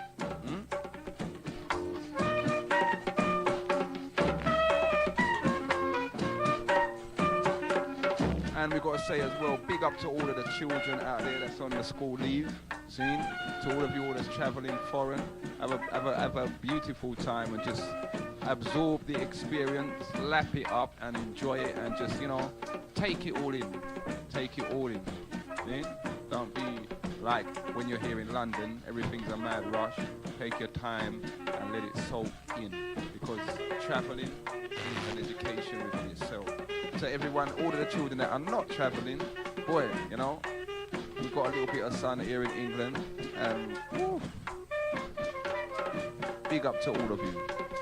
We haven't had no major nothing on our streets or nothing. Enough respect to all of our young people out there that's been on holiday.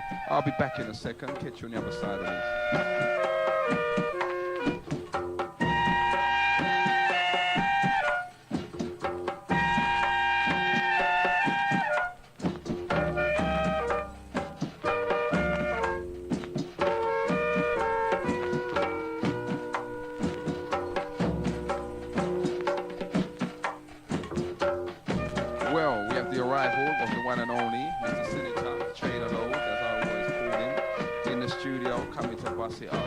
I'd like to say now, maybe it's a good point where we just, you know, close it up. You send it out little times to catch its rip and thing. At the end of the day, as you heard, we're one nation, one people. See? We struggle together. It don't make sense one rise up and everyone else is still down at the bottom. If we're going to do it collectively, then we're going to make a change and a difference for the generations to come. Now, as in the famous words of Sylvia, we're not preaching, we're trying to get along. That's what we're trying to do. See, remember, this is the Genesis 91.6 FM. You're tuned into the People's Talk Show every Sunday between the hours of 11 and 2. It's your time to get on the airwaves and say what you've got to say. See? And, you know, when we say what we've got to say, there should be a difference. There should be a change. I know sometimes we get despondent because it seems that we just keep on talking the same thing. But for some people, they have to keep hearing all a year or 2 years before it really soaks in. And before they say, yeah, it clicks. Because we don't all click at the same time. See? So let's just live in love, unity, enjoy the sun and enjoy the little whatever. Keep it locked. And you're going to catch Senegal on the other side. Thank you all for phoning in. Thank you who didn't phone. Thank you for listening. And one love.